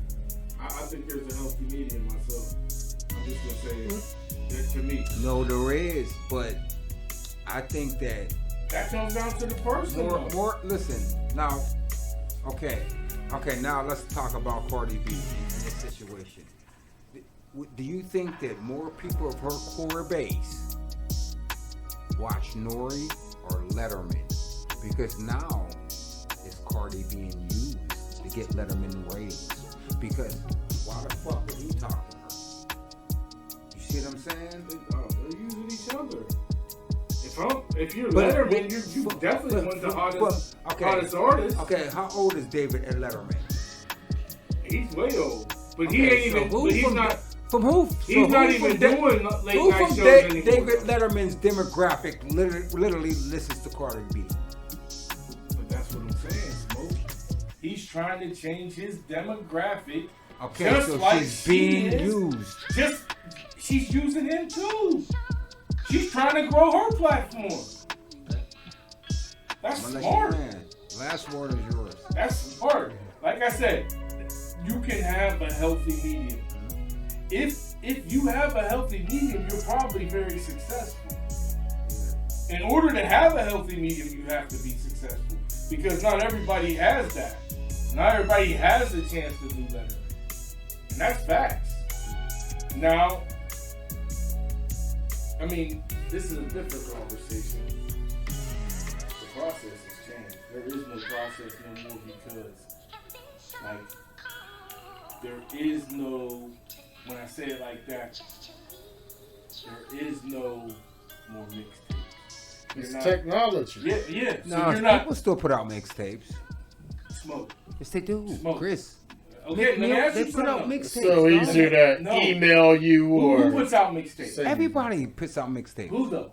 Everybody. When okay. All of the major artists puts out mixtapes. Now when they put out the mixtape though, what is the mixtape? It goes on the streaming service. No, but the mixtape is basically an album of them No, it's with a not. couple features. Okay, this is what I'm saying, Smoke. You're not looking for a DJ Clue album dropping next week. You're not looking for a K Slay. You're not looking for a Flex. You're not looking for none of these guys dropping mixtape albums with several different artists on it, I which know used this. to be the process. We Chris. heard these guys when we heard them on Clue. Chris. We heard them when we heard them on K Slay. Absolutely. We heard them on Tony Touch.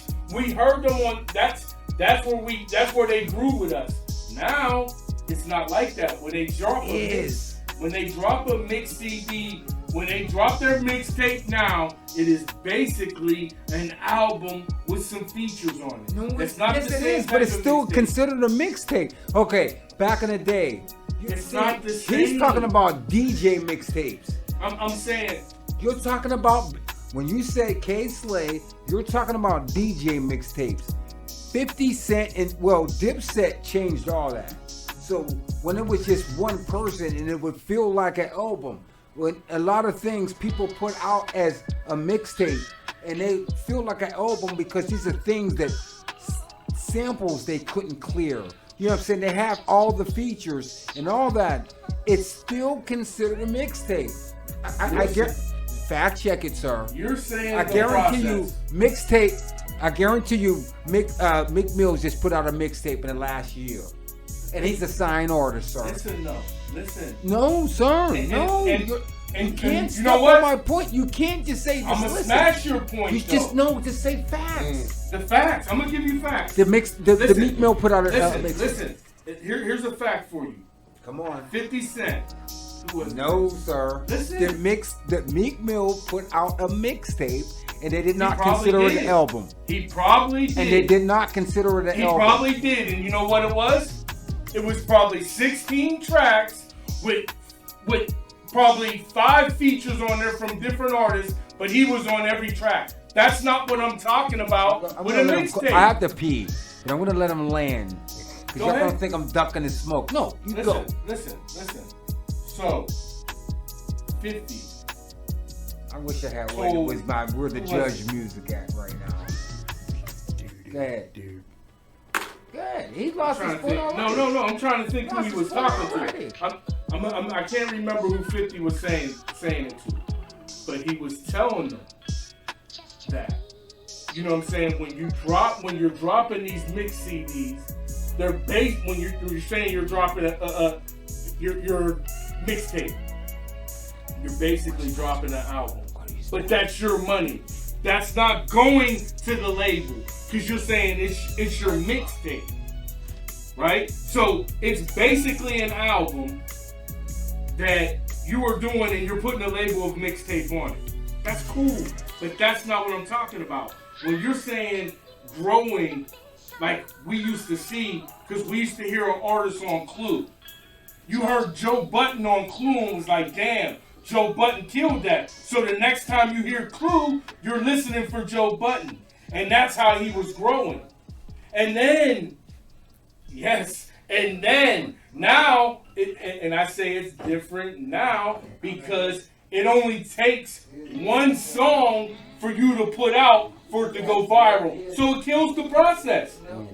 If I make a hot song right now and nobody knows who I am and it goes viral to everybody else, I killed the process. They weren't looking for me. I just jumped on the scene and I made the right song and it went viral. That's how a lot of these people are skipping the process. Hey, that's my last word. I think it should be a happy medium, and I also think the process has changed. I'm out of here. Rocky, you want to tune in? Oh, I'm good. I'm out of here. Woo. I'm out of here, man. I'm gonna talk about Jamel Hill. You know what I'm saying? Going back to ESPN, making a documentary with Colin Kaepernick, and also I think Colin got a tryout for the Raiders, and again, there's a lot of things that I think. You know what I'm saying? But when somebody can say it better than I can do it, I just let them body bag it. So shout out to Flipper Belly. Shout out to Fred from you know what I'm saying? Yeah, baby. When last year I spent more money on spilt liquor in bars from one side of this world to the other than you made. Last year. Yeah.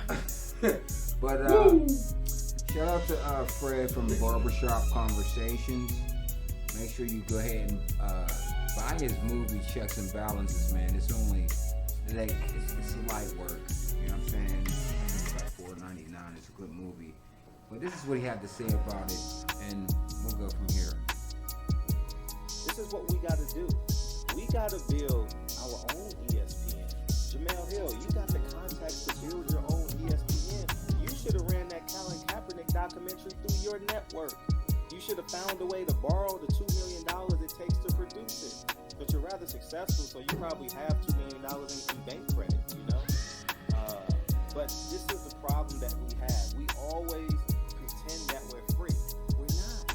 You know, I kept on hearing her say network. Her deals with Spotify and CNN Plus and ESPN, the same network that she vehemently went against. Listen, guys, these celebrities just want to be famous. These people just want money. That's all they want. They don't want to stand on and take. So you're taking another cow to the slaughterhouse? You took Colin Kaepernick. You told him to go to ESPN after they treated you like smack. You can't make this up on any level. You understand what I'm saying? They don't want to be free. They want the check. They want the check. And these are our leaders. Colin Kaepernick is about to go try out for the Las Vegas Raiders. Didn't he say the NFL was a plantation in that series on Netflix? So he wants to go back to the plantation? For what? A check? To be famous or what? You just want to play football? Well, go to the Canadian League. Because the NFL is the plantation. Barbershop conversations, man. Okay, now Jemele Hill. So, there's a documentary coming out about Colin Kaepernick through ESPN. Cap said that I won't do it unless Jemele's involved. She quit the company because it's racist. You know what I mean? Am I right, Chris? Is that why she quit? Yes. She quit. She quit because she said, that's what she said. I heard that. I just want you to co-sign it. You know what I'm saying? She said it's a racist company. You know what I mean? She did paint a pretty bad picture of ESPN. Of her experience. So why would she, and then Kaepernick? Come on, man. Why? Make it make sense to me, Chris. Make it make sense. Why does he want to go back to the league after he called it a slave plantation? And why is she taking her ass back there after she's been, it's just a racist company. Why ain't you trying to build your own shit, man? I ain't feeling it, Chris. I'm not feeling it. I need you to throw your cape on for Kaepernick right now, man.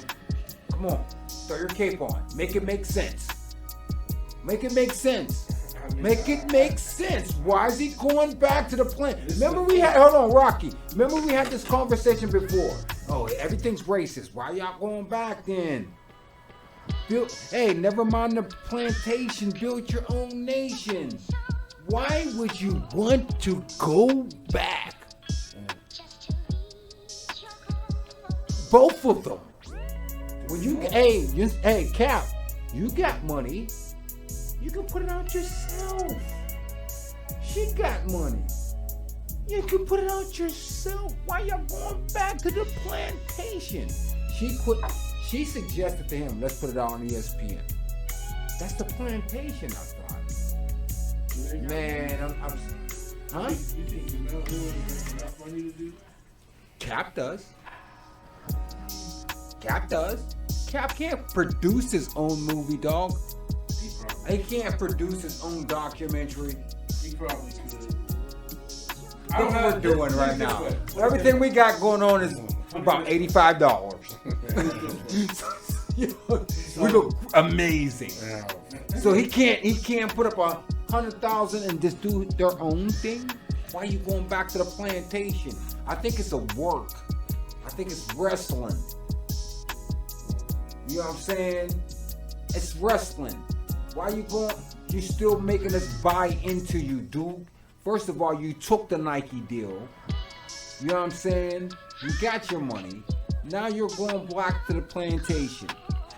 And we're going to pay ESPN to see Kaepernick's documentary. Man, that's corny. She's corny.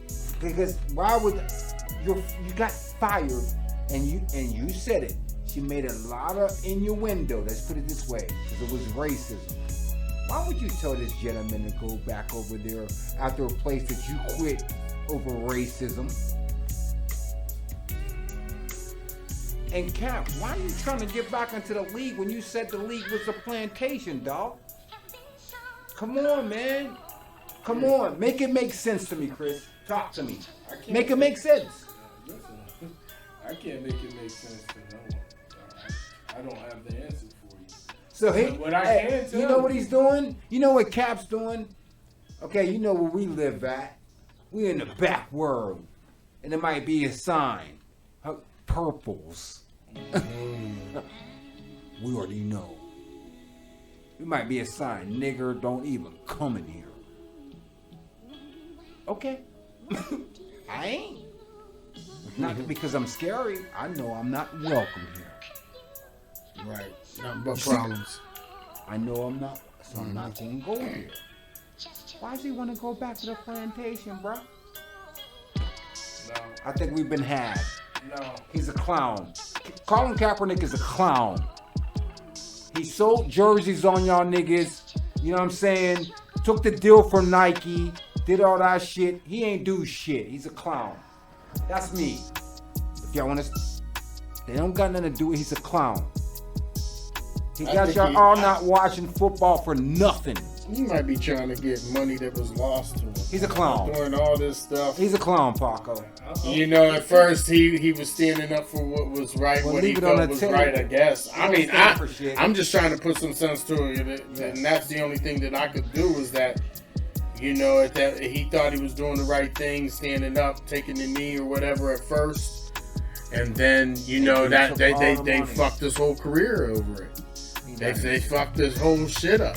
So now it's like he's got to make some kind of revenue that he's used to, you know, I don't know. Okay. You know what I'm saying? At least they're offering him money or something. In his mind, he's probably thinking like, yeah, well, let me go get something. I mean, you know, I don't know. I can't justify that man's actions. I don't know exactly what he got on as a jumper. Okay, can these guys still stand with Cap?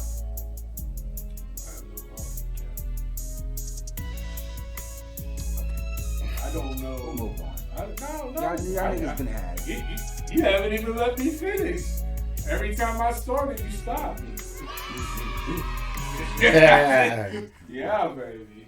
So, my thing with this, I have no explanation why either one is going back to do where they're doing it. I just want to see it. Now, Jamel Hill, I don't know. You can tell me I'm wrong. I don't know. I didn't see where she said they were racist. I read. You're the fact checker. You're supposed to. You're here to fact check me for my rhetoric. You're thinking I'm spitting out rhetoric. You know what I'm saying? You're supposed to be on it in real time. In real time, I'm thinking and I want to answer the question and tell you how I feel. Okay, how you feel about it? Yeah. Tell us how you feel. Put it in. But honest, like I said, I don't know why they're doing it. My personal opinion, as far as ESPN, I've never seen them say anything bad about Cap. It was all really love for Cap. I'm talking about what Cap said out of his own mouth. Yes. The Now, NFL. About the plantation. Yes. Why would you want to go back for a check? Smokey. You bitch. Oh, so you can, hey, just cut me a check. Hey, put your Sean John thong on right now, Cap. Okay, let's be honest. Admit that he got a Sean John on. Let's be completely honest. There's 1,000 times and 1,000 things that we all say that we're not going to do again. I'm not fucking with that person again. I'm not dealing with that company again. I'll never go back there. And for whatever reason, your own personal business, you do. Now, to complicate it even more, you say Cap has money, but what's Cap looking at? He's probably looking at generational wealth. I don't have enough money. So whatever reason he has to be doing it and going back to the NFL, doing a documentary, whatever, I have no idea. I can't answer for that man. But I don't have any ill will towards him either way. either decision that he made. If he was to say he was going to do it on his own, I'd say, oh, that's pretty dope. He's saying that he's going to put it out on ESPN. I'm interested to see it. That's how I feel about it. That's how I feel about it too.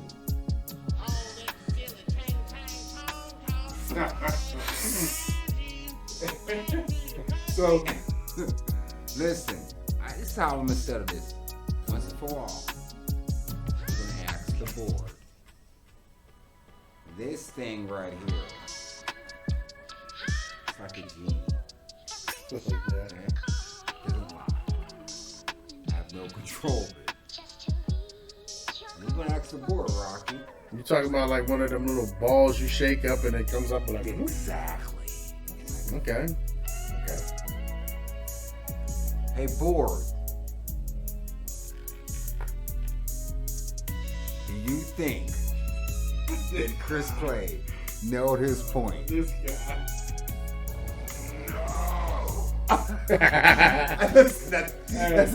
Oh, whoa! Hey, board. I'm asking. I'm just asking. I know. Board. Yeah, We're just asking the board. He's trying to act like this is something against him. It's the board. Right. Mind of its You know own. what I'm saying? Hey, the board.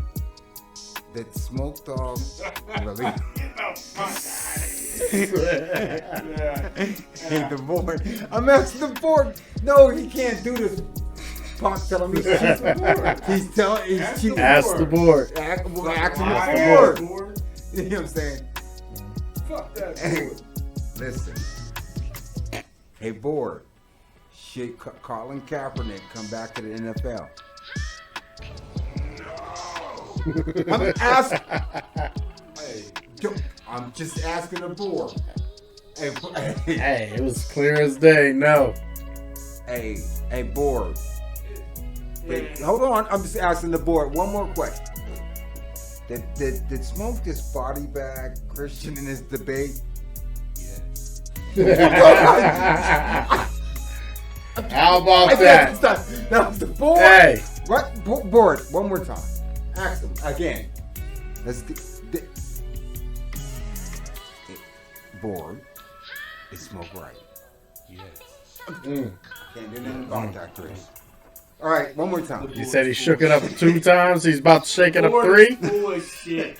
Put it that way. 3. Pac. 3. We all know. We all know. Did Smoke Paco. body bagging? Yes. Whoa. Look, I didn't do that. He even asked it. He's acting like I'm the Wizard of Oz over here. Oh. He asked it. Okay, one more time. You want to ask the board another one? Hey, board. Check it out. Ask me if I give a fuck what the board thinks. Hell no. Look. Yes. The board said you definitely give a fuck. You do, but he care. Oh man. That's crazy. It doesn't matter. We all know. It's very simple, man. I don't know what that guy or lady has going on in their life. It's just like that friend that keeps going back to someone that you know they keep falling out with, and they tell you every other day they ain't gonna be. They're done. They're done. I ain't never. Tell you all the dirt about. Tell you all the dirt. Hey, tell you all the dirt about their partner and how they ain't fucking with them again. And 2 days later, Pocky, when you walk into Giant Eagle and you see them walking down the aisle together. Pack of steaks. Wow. Steaks and some Yeah. shrimp. Yeah, that's hey, rolling. Rolling, huh? Pocky, what do you do when you see him? Hey, what's up? How you doing? Hey, Look, Pop. Hey, how are you? Hold on. Pop, Let's Pop, go. hey, how are you? You know what I mean? And you just moving. and you keep moving. Keep it moving. Right? Hey, Chris. Keep it moving. Hey, Chris. look. Since we're asking the board, go ahead, land. Since we're asking the board, He likes her, I love her. You know what I mean? Hey, he likes her, I love her. That's his people. Hey, I got That's you. it. You know what I mean? Right. Hey, board. Is Paco a down low security for Tekashi 6ix9ine? Yes. Hey, yeah. See, whoa! The board's been known to be wrong. Hey, there are some technical difficulties. The board ain't always right. No, it's not. The board ain't always No, right. it's not. It's at at 99.9. Hey. Hey, like a lie detector test. Hey, Pac, the board is only Yeah. go It might be. It just by the board. I don't Nah. do this. I don't know. One more conversation. I don't even have that. I don't even want to talk about it. Because I was going to talk about Justin Timberlake. He sold his whole catalog. What? He broke? Let's figure it out. He sold his whole catalog for $100 million. Rights, everything. For $100 million. Now, I did the math on that. And I think Justin only came out. See, again, I didn't really do a deep dive. I don't know. Even if it has something to do with his NSYNC stuff, I don't know. Because Justin only put out 5 albums. Yeah. So that's like 5 big. that's 25. No, but that's 25. You look at it like that, 5 into 100 million. That's almost like, what is that? 20 million an album, something like that.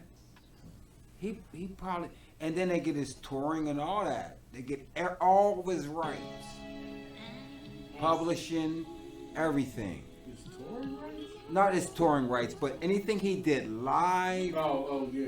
You know what I'm saying? That 100 million. And I'm thinking. I'm gonna say it like this.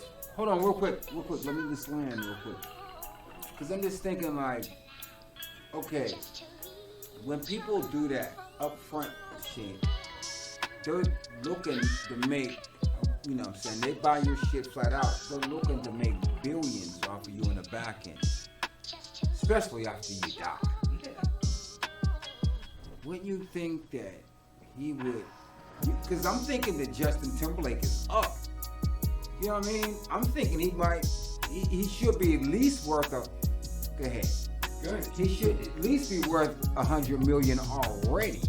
So that extra 100 million shouldn't even worry about it. He has children.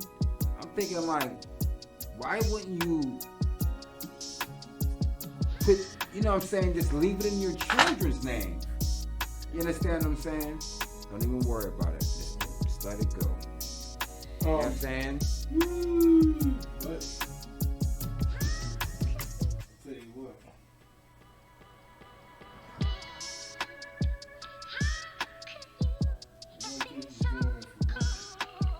Okay.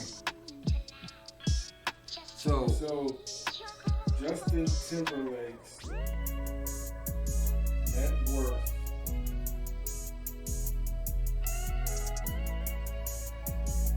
one says 250 million, the other one says 57 million. Okay. Regardless. Yeah.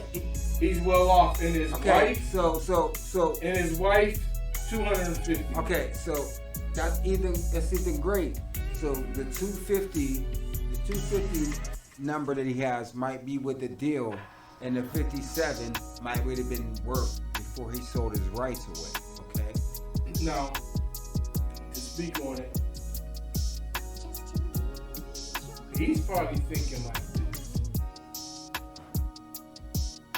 That 100 million, right? He already has generational wealth. How? Well, you're talking between him and his wife, their net worth is over 500 million. I'm thinking that I'm thinking that the general wealth would be the equity in his music, just like we was talking about Big last week. You know what I'm saying? To where his children can keep on re-releasing that stuff. You know what I'm saying? If you're already well off, why would you sell? Just put it in, just pass it off to your children. You don't even need that extra 100 million. You see what I'm saying? So if we would deal with the 250, you see what I'm saying? You don't even really need it. Why would you sell it? Because you don't need it? I mean, you don't need it. You would think that if I'm up, you know what I'm saying? Because you said generational wealth, right? The generational wealth would be in his talent. They keep it going, even though you might have 50 something in liquid and she might have two, you know what I'm saying, in cash, but that's paper. That's gonna go away. The equity is your music. Because especially after he dies, that's when, you know what I mean? That's when it's gonna go up, and that's when all the commercials are gonna come out. And you know what I mean? They're gonna, they're gonna have the Eminem man. Don't be too tense to eat Eminem. You know what I'm saying? My thing is maybe that's his thought process. You know what I'm saying? It ain't worth shit to me until I'm dead.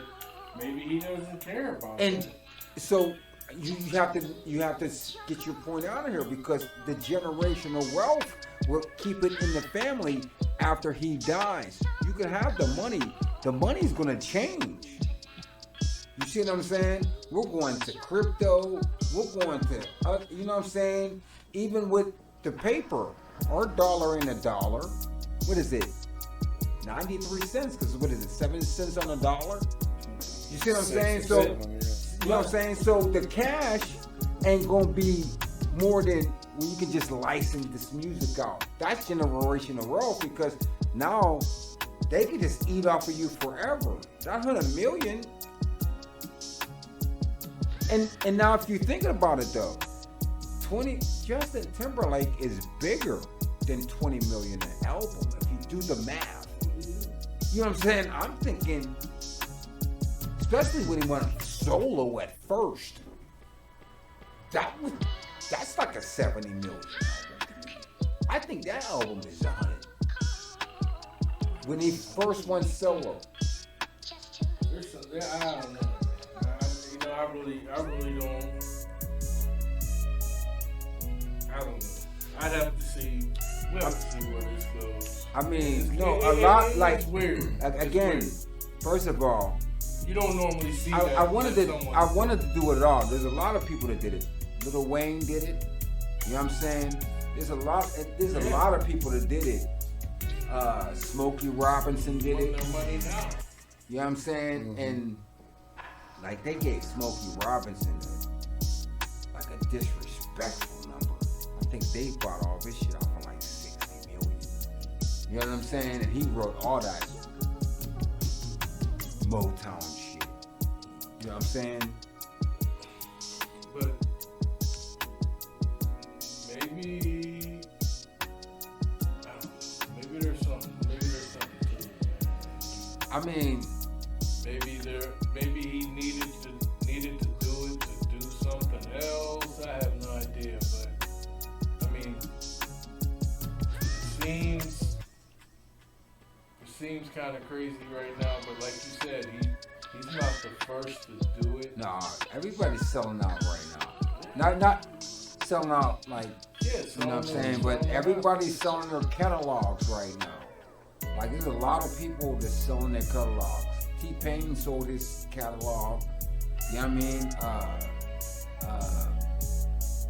Guns N' Roses, Bon Jovi. A lot of people are selling their... Why do you think a lot of people are buying it? I think it has a lot to do with that metaverse and all that shit. I think it is too, because they know something that they don't know.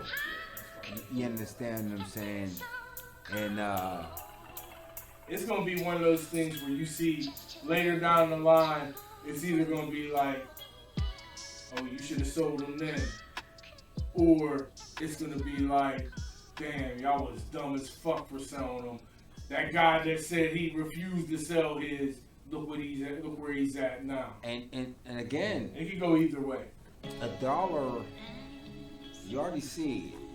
I don't want to. They printed up a whole bunch of money. You see what I'm saying? with the COVID shit. Like, people don't understand when they print up money. I keep on saying this: the price of goods go up. So I get ready for $8 gas. You know what I'm saying? $5 gas. Get ready for it because you can't print up a whole bunch of free money. You see what I'm saying? And just give it out to people. Takes the value down. It lowered the American dollar ain't no dollar. The prices of the right. I know what he's gonna do. The prices of the goods have to go up for that money to make sense. You see what I'm saying? The prices that's why we're going through what we're going through. So that's what I was trying to connect it with what we were just talking about. Because it's gonna fall bad, bro. No, I mean, I agree with that, but that shit's not real. Exactly. No, that's what I'm saying about. Hold on. That's what I was trying to land about paper money, because if it's paper, like, you know what I'm saying, it's not. It's gonna always go up and go down according to, you know what I'm saying. Like the price of, like that 100 million right now ain't gonna be 100 million in 5 years. You see what I'm saying? Keep printing money. It's gonna devalue the original money that you have. Will be the generational wealth because art is timeless, and you're already up. You see what I'm saying? So why would you sell? You're already up. You gave the numbers. His wife, he's worth 200 and something. He's worth, even at the lowest point, he's worth 50 something. You already up. You didn't need to sell.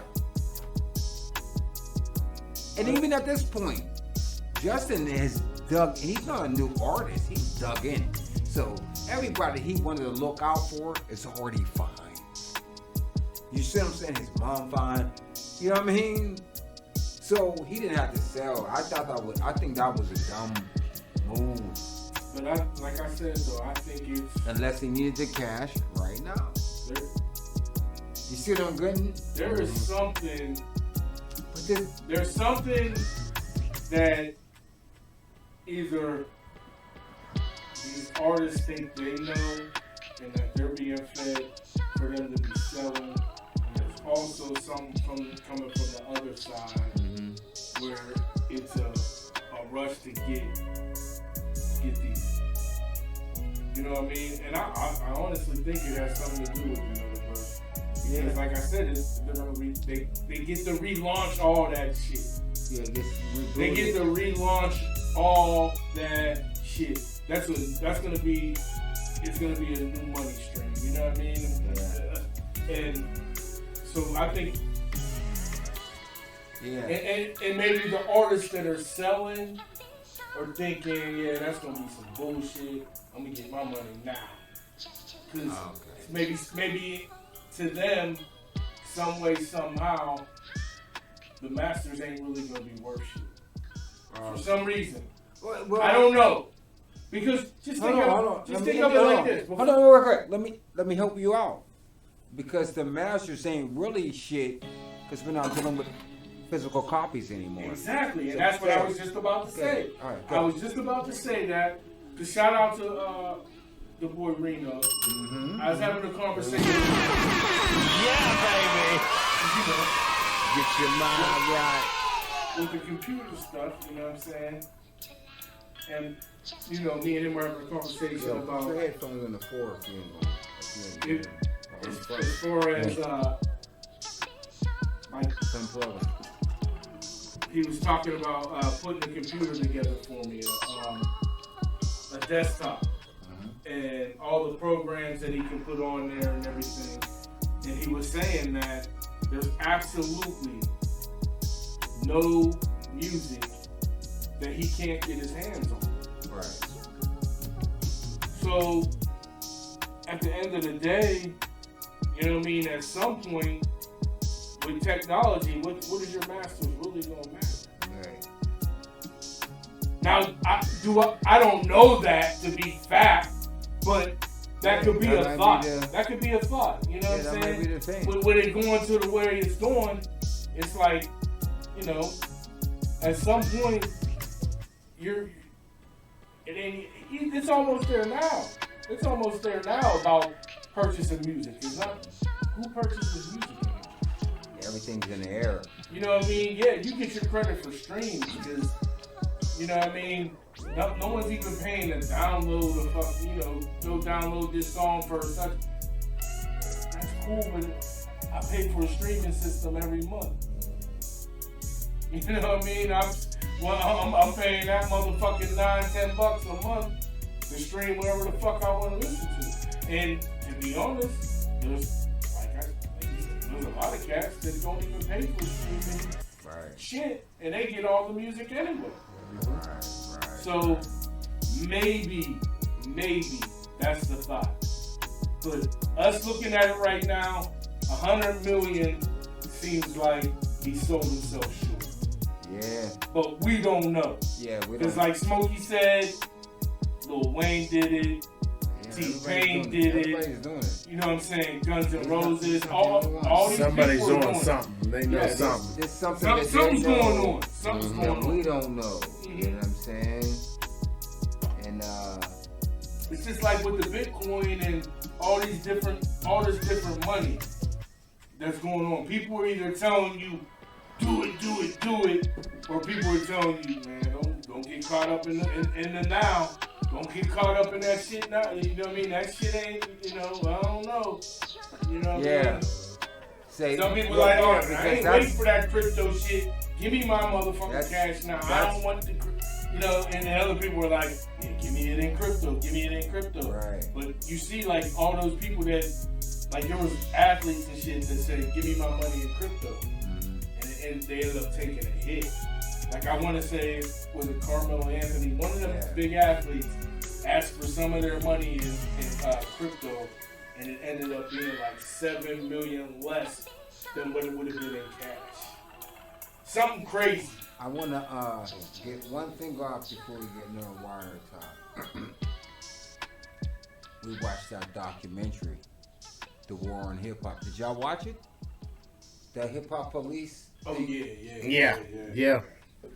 You know what I'm saying? Yeah. I definitely wanted to get into that. You know what I'm saying? Yeah. And whoever wants to, go ahead, sir. Man, because especially with a book, especially when we talked about the Young Thug thing, and you know what I mean, and there was another crew, a hip hop crew that just got booked in New York on that same vibe, and especially when we seen that book. So let's try to put everything together. You know what I'm saying? Just first of all, let's not even go into the politics about it. Just tell me how you feel about it. You know what I'm saying? Let's just do that first. You know what I mean? It's crazy because as I was watching it, the police work and what they were doing, it was making me think about The Wire. You know what I'm saying? Just because how they were so, you know what I mean? They got the books, you know what I mean? I can see how you... The different notes, you know what I'm saying? I can see how you can do that. It seemed like they had this special unit. Yeah.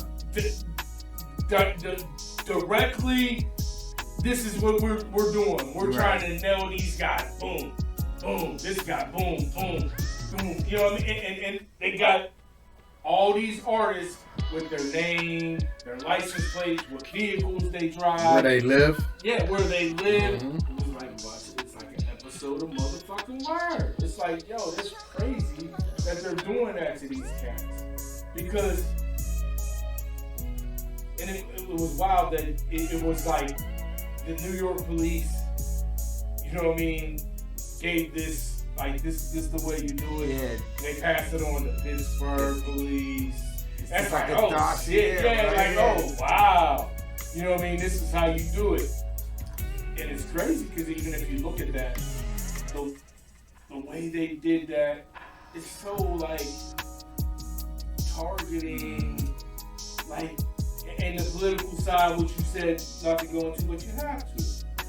You can't tell me there's a million of these motherfucking, no disrespect to any of them, bands that are coming up. Like, don't get me wrong, it's a different culture altogether. But these same fucking little bands running around doing their thing, a lot of them motherfuckers is doing their thing on the I side. have to interject though. I know what you're saying. Thing is, you are guilty until proven innocent. This is what they're doing is illegal search and seizure. All day. Period. But what I'm saying is, hold on. This is what they do though. They pull on our heartstrings and make us stretch the laws and break the laws. You see what I'm saying? Yes. It's like no, they can't. But I'm gonna let you go ahead and land. what I'm saying with that is the targeting issue, like the hip hop police. I've never heard of the rock and roll police. Like, you mean to tell me a lot of these bands ain't supporting Heavy metal that shit police. from you know what I mean? You know, in our day, them heavy metal mans, apartment bands, biting off bats, clearly 666, mosh pitting, I'm not even talking mosh pitting, all that. Again, but they do that hip hop shit. Yeah, now. But what I'm saying, I'm not even talking about that. I'm talking about per se drugs. You know what I'm saying? Because that seems to be one of the focal points of the hip hop police. You know what I mean? The involvement with drugs. What I'm saying is, just as well as, say, an artist coming up was supporting themselves with their hustle or whatever they were doing coming up. You know what I'm saying? They motherfuckers do the same thing. Right. You know what I mean? They might not be. That's the big difference. They might not be singing about it the way we're rapping and glorifying it.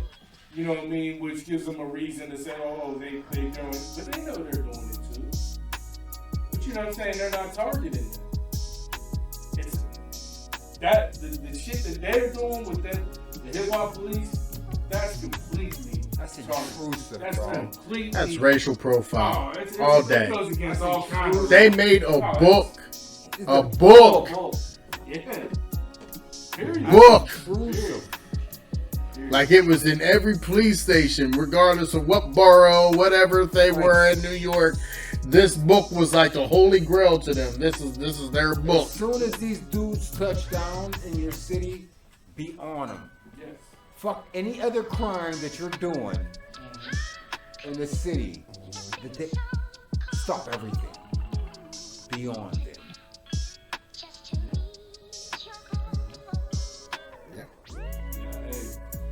I mean, what was it called, man? The hip hop cops. Yeah. These guys need to watch that, people. It's crazy. It's crazy. I might put a link in the description, but man, check it out, man. It's but the thing to me that got me that the reason why the shit was so suspect and so blatantly targeting and racial profiling is the fact that they had cats like Run DMC. Yeah. Like you Run, you're a Run. Yeah. You follow me around? Yeah. You follow me around? All this shit going on right here. You follow me around? And it was interesting, and that was the thing too. That was interesting too, to see the rappers tell their stories. Right. Like, yeah. This is a thing. They like the whole shit with Busta Rhymes. Yo, yeah. Come on, man. That Busta Rhymes shit was. That's crazy. That was disgusting. Yeah. And the thing is, we're talking about things, and I'm gonna try to put the link in the description, but this is some disgusting shit they got going on against musicians, and just like Chris said, there ain't no police for rock and rollers. There ain't no police for any other genre of music except this genre of music. And I like it too, because it was objective. You heard the good cops and you heard the bad cops. You heard the cops that were saying, man, this shit is fucking bogus. You shouldn't be. You heard the cops that was trying to kind of make it make sense. Why should? We're finding illegal guns. We're finding drugs on these guys. Man, it's just like anything, man. It's just like the difference between, basically the suburbs and the inner city. When you're going and you're looking for something, you're gonna find it. You know what I mean? If the cops out here are pulling over every white guy because they think, oh, he fits the description and looks suspicious, you know how much more shit they're gonna find? Do you know how many more of these motherfuckers that you know can do shit forever and never even get an eye batted at? Right. Because that shit, you're not going to look for it. When you go look for it, you're going to find it. A motherfucker that can have his little side hustle, doesn't bother anyone, you know what I mean, is doing it for, that's the way he lives, whatever, and doesn't bother anyone, and you run up on him and you find it because you were looking for it. Right. That guy wasn't bothering nobody. And the thing is, you know what I'm saying, they're showing up for their place of business. Now let me unpack this. These guys are out doing shows. This is their place of business. They're doing business. They're working. Could you imagine if you was like worked for Long John Silver's and a police watching you? They're not doing nothing. They're out there performing, making money, and working. You know what I mean? That's what they're doing. They ain't doing nothing. They're literally under investigation for doing nothing. This is what I'm saying. This is when people pick and choose when they want to, you know what I mean, deal with this Constitution. This is illegal search and seizure what they're doing. This is completely illegal. They shouldn't even have that. Ain't nobody did nothing. That shit should have been. And the way it's supposed to be, that should have hit somebody's desk and they be like, what the fuck are you guys doing? Yeah. Shit, that shit's dead. Yeah. Like they was trying to kill this shit on Wire, you know what I mean? Yeah. That shit should be dead. Leave that shit alone. Okay, man. Shout out to my man Paco. We about to go into the Paco section. The Paco Amano Locos favorite section. Let's get it cooking, man. We're going to the Wire, man. We're going to Baltimore. What you got, Rocky? What's up? We got the season 2. Season 2, that's it. episode 1. Epcot. Yeah, baby. So, I mean, hold on. Let me just get something off real quick before you start. The new music. You know what I'm saying? It's the same song as the first season, but they jazz it up a little bit. You know what I'm saying? You know what I mean? It's the same song. I just want to ask y'all, y'all like the new song? That's all. And you just went right still through. talking about keeping the devil right down in the hole. But it's the same Right, song, though. right, You know what I'm saying? But you see how they did it, though? Yeah, I like it. That's going to happen through every season.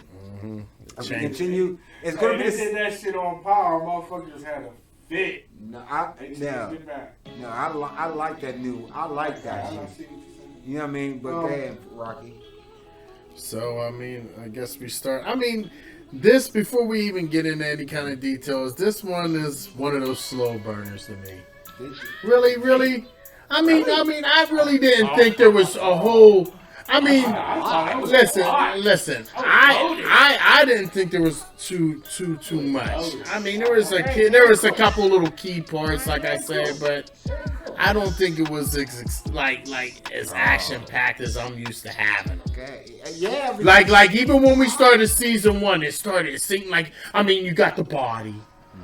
You know what I mean? But I mean, you get introduced to certain characters. You meet a new character or two in this.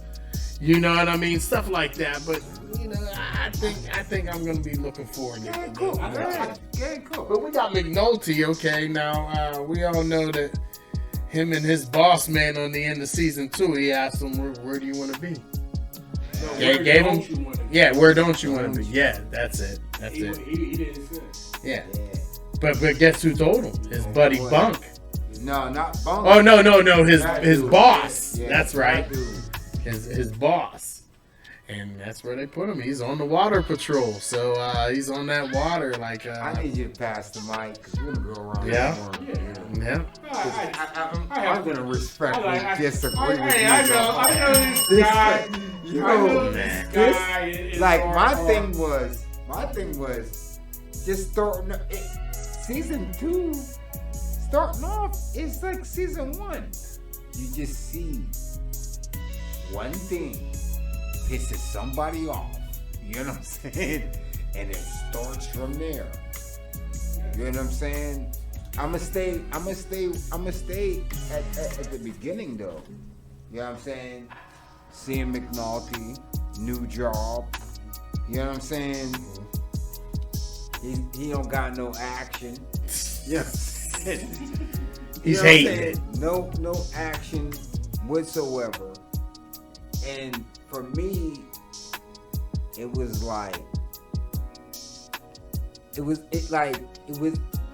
a reset button. It was like, okay. You know what I mean? All right, McNulty's on the boat. Let's see. Where we going with this? That's how I look. Okay, where we going with this? Okay, you know what I mean? I'm rolling. You know what I'm saying? And then, you know, the bunk comes through. You know what I'm saying? You know, they did the whole thing. I'm rolling. I'm just gonna stick at that part. Hey, Chris. Yeah, like I said, I know he's our go-to guy on the wire, but I think he's completely wrong. Yeah, I'm Because not I rolling felt with like Paco on us, man. this had Paco so is much that shooter going for Bang on. Bang. This episode has so much going on that there was no way it could be considered a slow burner. It was like you're getting introduced to the docks. Now, you see him, McNulty's down there. The first step is when he boarded that boat. I knew McNulty's gonna be on McNulty's ship. Yeah. Like, you know what I'm saying? It already was one of those he get political type boats. Somebody on here supposedly means something to people. And when I'm watching, you're getting introduced to these new characters. I'm thinking this freight that they got coming in, you know what I'm saying? Their box. I'm thinking Getting ahead of yourself. Let's not get ahead of ourselves. We get way ahead. We're at the beginning still. Okay. Like we're just talking about the Okay. beginning. We'll go back What to Pop. I'm We're just saying at the beginning. at the beginning. Yes. We're getting We're introduced just at to the these beginning. new characters. Yeah. We're getting introduced to these new characters. We're seeing what's happening with Stringer. Don't get ahead of yourself. No, that was in the beginning. No, it's not. We're just talking about the boat ride. It's time for Paco to go. We were just talking about the boat right now. Pac, what do you have next, yo? It's over. Then we got the one cop that was in season 2. Remember the one that had his nephew? Prespaluski now. Yes. See?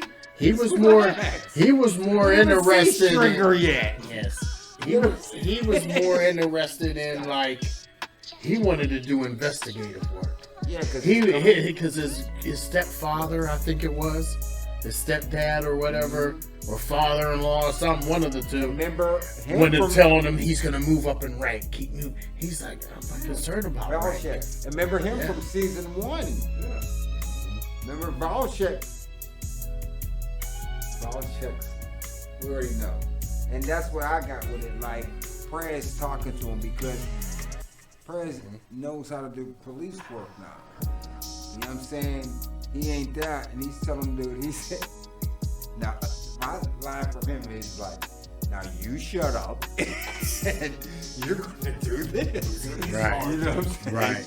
And you're And gonna do Lieutenant. this. Take your sergeant class, and I'll put you over here. Yeah. Mm-hmm. Exactly. Yeah. You sound distant in my earphones. And you're going to do this. Which, if you want to be a politician, his career is pretty much nice. But he got an itch for solving cases. Right. He wants to do that investigative work. Yeah, he wants to be police. Like he said, what he said? He said, what's his name? What's the cop that we all love? Lester Freeman. Lester, he was like, he was like, oh, Lester Freeman. Yeah. The guy, he had everybody. Yeah. He found the money trail. Yeah. We had it all. If they would have let us, we would have took down. You see, his stepdad's not even thinking about that. Right. Yeah, he looking at the window like, oh yeah. We're gonna get to that. You already knew that was going I got your career already laid out. You're married to my daughter. You're not doing street work. You're gonna be a career guy. Right. You know what I'm saying? That's what you're gonna The best seat in the house. You're gonna. I'm trying to get you to the going best pass seat. everything. Cause, and again, we see how police work in major cities. That happens around the world. Oh yeah. You see what I'm saying? That happens in everything. That happens around the world and everything. You're right, Chris. You're right. That buddy system. That buddy system. You know what I mean? I'm a. What you got next? Well, I got about the your boy coming to McNulty. He's wanting to find Omar pretty bad. No. I'm thinking. I gotta you go maybe back. reminded you for that one? Yeah, Bodie taking that trip when they couldn't find the shit. That was after that, That was before that. That was before. Remember, they was taking a trip because Bodie couldn't. They was when they had him followed and everything like that. Yeah. Yes. Right. They couldn't find the work. And you looking at Bodie now. Looking at Bodie now. We don't want to get ahead of ourselves on that. But you're looking, they're trusting Bodie to take trips now. Because D'Angelo is in the wind. And You that's already see Stringer's grooving, bro. You know what I mean? not get ahead of ourselves. I'm just saying you Hey, can see it. he's making them write down the mileage and everything. Now, Yeah. let's get to Yeah. But we know he's back. But they don't know. The last time they seen Omar, they sent him with some money and put him on a bus. You know what I'm saying? But the last time we seen Omar, he robbed somebody. Right. So Back now at they it. gotta track down because you gotta understand, this is gonna be tricky. They need Omar to be the witness. For murder. Yeah. How the fuck is that gonna work? Wow. That's for old boy Sticky Finger. I'm not Sticky Fingers, but dude from Onyx, Fredro. They're gonna have they're trying to get Omar for him because you see that. Remember Omar told him he always Yeah, had because that gun. Rebay gave up everything. He So waited that they- whole time for him to come. He's supposed to be out, but they're keeping him in jail, thinking that Omar is going to be their star witness. And they're shit. they're shit because you see, and I'm right in line right now. You see, they got old boy working. They got old boy working downstairs in evidence. Oh yeah. You know what I mean? They did him dirty, and they went. Dude came to get the evidence. Nothing. There is nothing. But your boy Lieutenant Daniels got him tearing all that up. Yeah. We're gonna find them two bags. You don't think he feels some type of way? Because he worked that case. He's gonna rip that. He's ripping it up. Tear that shit on top. Yeah. The fucking bottom. I mean, we're right on par. My thing is, I can only say one thing, two things. String is the fucking man. Like, she's calling the shots. Like, when I seen that nigga sit, like, doing that thing with his tea and he had the glasses, I said, it's String's turn. Avon, you might be out of here, dog. About to take a But back you seat. You can tell from the beginning Stringer was the brains. Yeah. You know what I mean? So this is just evolution. It's the way you can see it's supposed to go there. Yeah. You know what I mean? And I just think that String is like just the way he had people spooked. That's able. People, String at the end of the day, String is just like you said, he's the businessman. Right. Okay. Mm-hmm. I would take this time. This is long road, but I ain't gonna do it. We talking wire time. I would do it, but I got the flow going on. But hold on, Stringer's not. He's not known for. Avon is known for slinging that eye. Yeah. Like, so it's like Stringer's pretty much taking Avon's crew in a whole new different direction. On some business type stuff. Smart. The brains. Okay. I don't know. I'm ready to talk about. Well, that's not remind before we got in that McNulty from that. Hold on, because I would have continued to build the water. If y'all didn't have nothing about that, because I wanted to continue to build about String, about like how Bodie was shook. Oh, and you know what I'm saying? Oh yeah, when he called for him. How'd he say it? And Did he sound mad? Yeah. And when String came out the door, all them dudes stood up. Yeah. You know what I'm saying? Now, because Bodie and the dude he was with. Because what was his name? The thing with Stringer, they know, like he ain't known for that, but they know he calls the shots. And if he wants you done, you're done.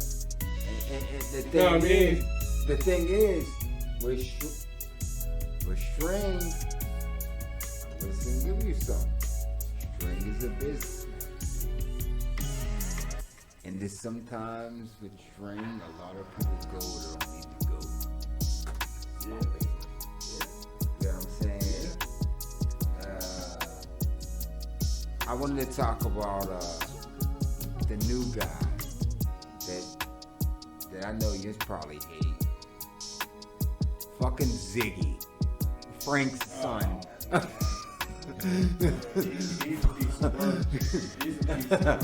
Fucking Ziggy. You can already tell. Party animal, dude. He crazy. Nutball, yeah. That he's gonna fuck some shit up. Mm-hmm. I think he already did. And my thing is, he's trying to be in. You know what I mean? And that's another thing too. And I'm sorry, Spock. I have to go ahead and say, you know what I'm saying? No, that's the wrong one. That is the wrong one. That is the wrong one. You do not get that. You do not get that. You do not get that at all. Yeah, the board says, when Paco says, this season, first season was a crack, and the board says, you're incapable of running this shit. Go $5 ass down before I make change. What you just said I can only imagine is one of the most insanely idiotic things I've ever heard. Everyone in this room is now I agree dumb with the board. for having listened to it. I agree with May the God board. have Like I said, this one is more of just introducing met you the- to some Chris, new characters. It we didn't met start the- off any more the new- spectacular The than Greeks. season one. The Greeks. We met You the see Greeks. somebody? I mean, come on, man. The Greeks. Come on, man. When You know, that's what I'm saying. The introduction to new people. That's about it. Other shit is pretty. I mean, you find the body. I mean, the cargoes down there in the harbor. The harbor. That's new. Listen. You know what I'm saying? Like I said, you got There was so Frank, much to a take couple in. characters. There was so much Just to because take it's a new in. character. Couple characters? There's Frank, his nephew, his son. Frank. Come on, his nephew, his son. Like, what you mean? I'm just only sitting there that, telling you them. But I'm saying, also- the biggest thing was new people. That was it. That's good shit. Major. Listen, man. Major. As far as the action, there was some new action, but that didn't come until later on. And then, listen. About that, what I'm thinking is brewing up. But anyway. Listen. Get to your land, man. This guy is out of control. No, not at And all. that's what I'm saying. Not at all. Now, Man, don't I stop just weakening said that shit. right at the beginning. It was Tekashi new probably characters. said that shit to him, and that's probably why No, he's it's acting new like that. characters, man. Admit that I mean, Tekashi come told on, you man. that don't like This it. shit, because this shit ain't even heat up yet. That's what I'm saying. It's the slower part of this season, You can dude. see so much happening. You can It's see different. so much happening. Look at it in the church. In the church. The goings with the window. We already see that. But I'm saying there's so much to take in, bro. That was not a slow Man, this episode. corrupt, man. Come on, man. It was not a slow episode. And then It was. And then It was. like what threw me was when they're doing the cargo thing, right? I'm thinking to myself, the cargo's gonna be tied into Drugs or something. yeah, to the boys. Yeah, and that's what I'm saying. I'm thinking, oh man. Yeah, that's what I'm saying. I'm There's thinking- a I'm new thinking- aspect. I'm thinking There's a Minogue. new aspect I'm that I thinking said we Minogue. ain't talk about Hey, yet, but that's hey, that's hold on, coming up. hold on. I'm thinking this fucker That's- McNulty you done gotta stumbled understand. into some shit that's directly connected to the motherfucking projects and the Belichick. wire. Hold on. Let's bring it back to what you said about the picture. Yeah. Valchek is going to be the new McNulty. You see? Yeah, He's he mad. wants to know. He's on him. He already wants to know, like, How the fuck? how? How? He's about a That- picture. That shit got him, bro. Just a like- long way. Hey, hold Frank on. got that Remember spot. that one thing? Frank got that spot. Remember that one thing? To get somebody pissed off, and you say, McNulty, he showed up at court. Not his fucking business at all. That fucking picture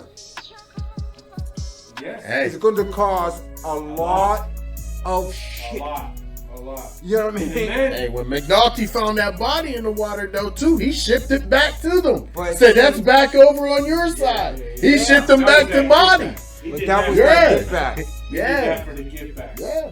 But you gotta understand. With McNulty being on the boat, okay? For him finding the body, you already see what's probably gonna happen. You see what I'm saying? He's going to be on it. You see where that body's tied. Yeah. We don't know exactly to who yet, but we see where it's tied. That's where I think your boy Ziggy's gonna come in, man. I don't know. Listen, all I'm saying is this. We got two different storylines going on, Rocky, right now. These bodies don't it got threw me. nothing to It do threw me. These With the bodies- project. These bodies don't got nothing to Like do I with said, Stringer. Like I Nothing. said, That's that, what- yeah. I was thinking they was gonna open that cargo and find all these heroin and guns and tie it back to them, and McNulty's gonna be like, "Oh, I got him," and he's gonna be trying to do the work to tie it. That shit didn't have That nothing to do shit with it. don't got nothing to do with Fuck me Stringer. That's what brings Fuck a me whole up. different And aspect into that's this why I'm project. kind of saying, like, how the fuck can you say that? Slow. It's slow. It's slow as far as because listen, because I can guarantee you there's gonna be way more action in this. This gonna make this look like freaking Peanuts. No, but yes, the thing is, yes, because now Paco, you couldn't have that action without this episode. Yeah. This episode was so. Why not? It deals with something totally different. You're dealing with a harbor and the ships. Your shipment containers, so you're dealing with different stuff. Now there's all things that can come in containers. Exactly. You're wrong. Exactly. What do you mean? But he's saying that it's the same thing. No, it's not the same thing. This is what's new. Bringing the harbor is bringing this thing in, and it makes it wholly different. The season 2 is definitely different. That's what I'm saying. That's the only. I'm saying you're saying there's gonna be all. You're this saying action, like this was there's some gonna be all this action-packed stuff. I don't think it was action-packed. Bro, The story, like, dog. Bro, what do you consider action? I consider action like fighting, all this type. That's action. Like they're just, you know what I mean? They're giving you scenarios of what's happening. Right. You know what I'm saying? If that's what you consider like action, that's what you're considering the action? Dog. The storylines that they're setting up is dope. But listen, anyway, we're not gonna get stuck on that. We're not getting stuck on that. Let me land real quick. Paco, you know what I mean? Let's talk about The Wire. D'Angelo is in jail. Listen, I'm Fucking not worried Aegon about is in this. jail. He was boring. Let's talk about the docks. The docks. That's what changes us all. Listen. That's what makes season 2. Listen. You want to get to it? Look. I'm gonna say because it brings a whole different ball game. It's more than Stringer. It's more than Stringer. That's the only thing I'm saying. It's more than Stringer. Hold on, Paco. So it brings a difference Hold in on. season 2. Hold on. That's but you're gonna see more action in this. You're gonna see more action in this. You're gonna see what I mean about my action. Let him land. We're gonna let Paco land, but let me say this before you You're gonna see land. what I mean by more action. It ain't this episode. Let me say. I'm not But anyway, just trying to talk about. But anyway, No, you can't do that. I said this one started off slow Before you land, bro. for this.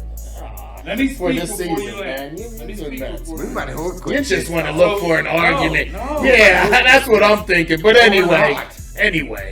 So Anyway. season 2 episode 1 is dope. Listen. This is why this I said it's episode. not as action packed. Like you're gonna see a lot more action. This is Hold on, real quick.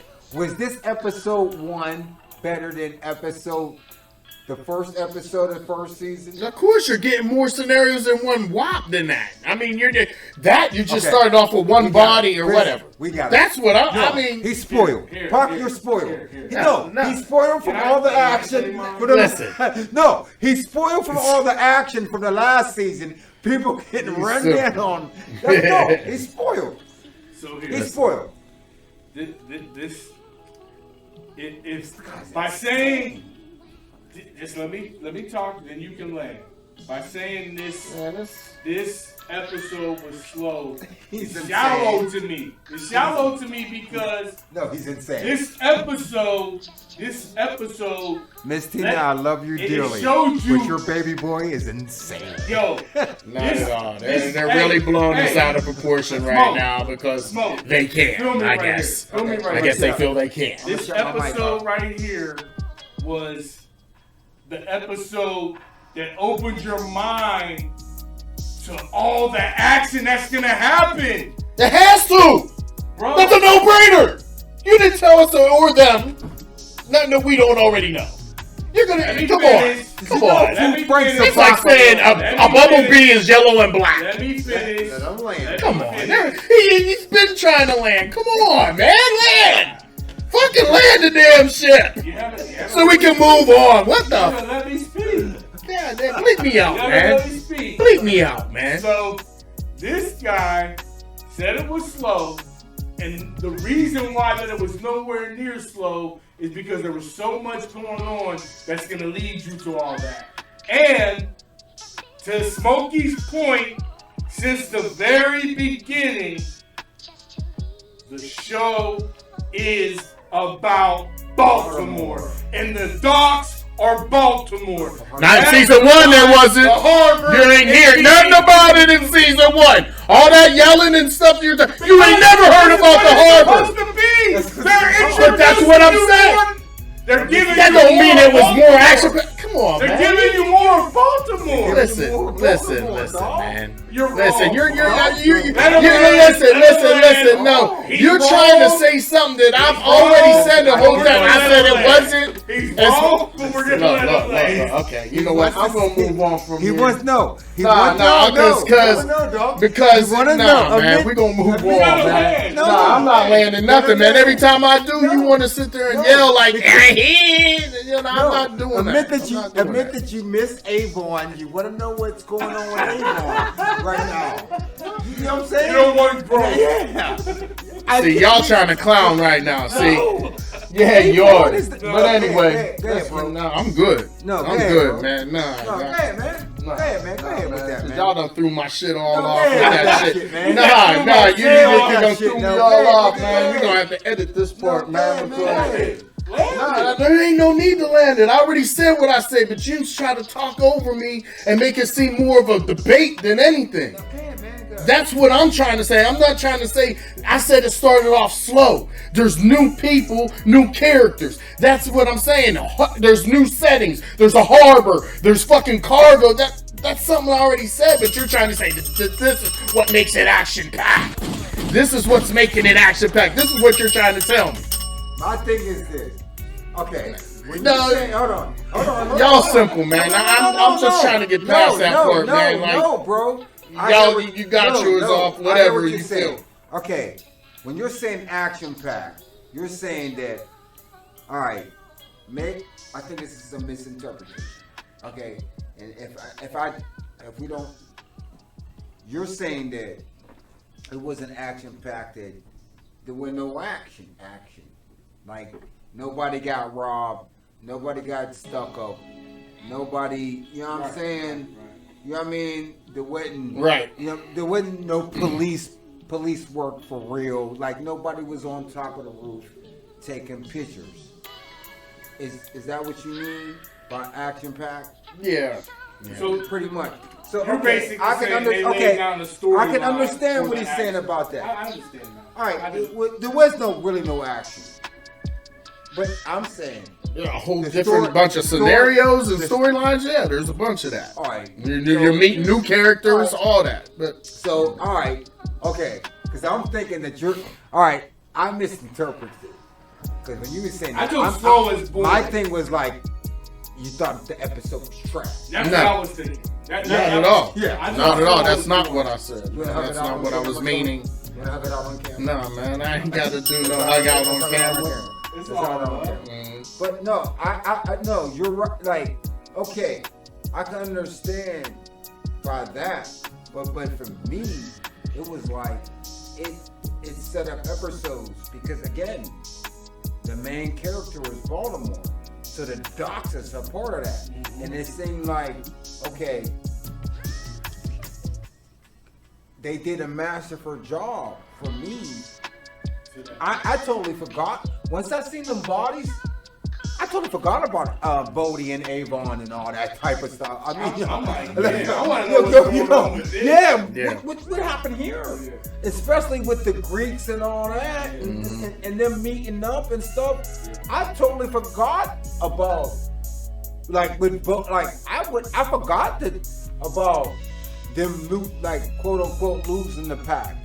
I forgot about that. I was like, oh shit, especially when McNulty got the one body, and then it led up to other bodies, and you had female McNulty, you know what I'm saying, with her nebby ass, like, what's going on here? What was that? She seen that tag ripped off the cargo. She seen basically this right here. Let me show the crowd. Like, you know, like you know when you have remember back in the day when you had your furniture and they said don't rip this off because it's illegal. She's seen that thing. It's like, whoa.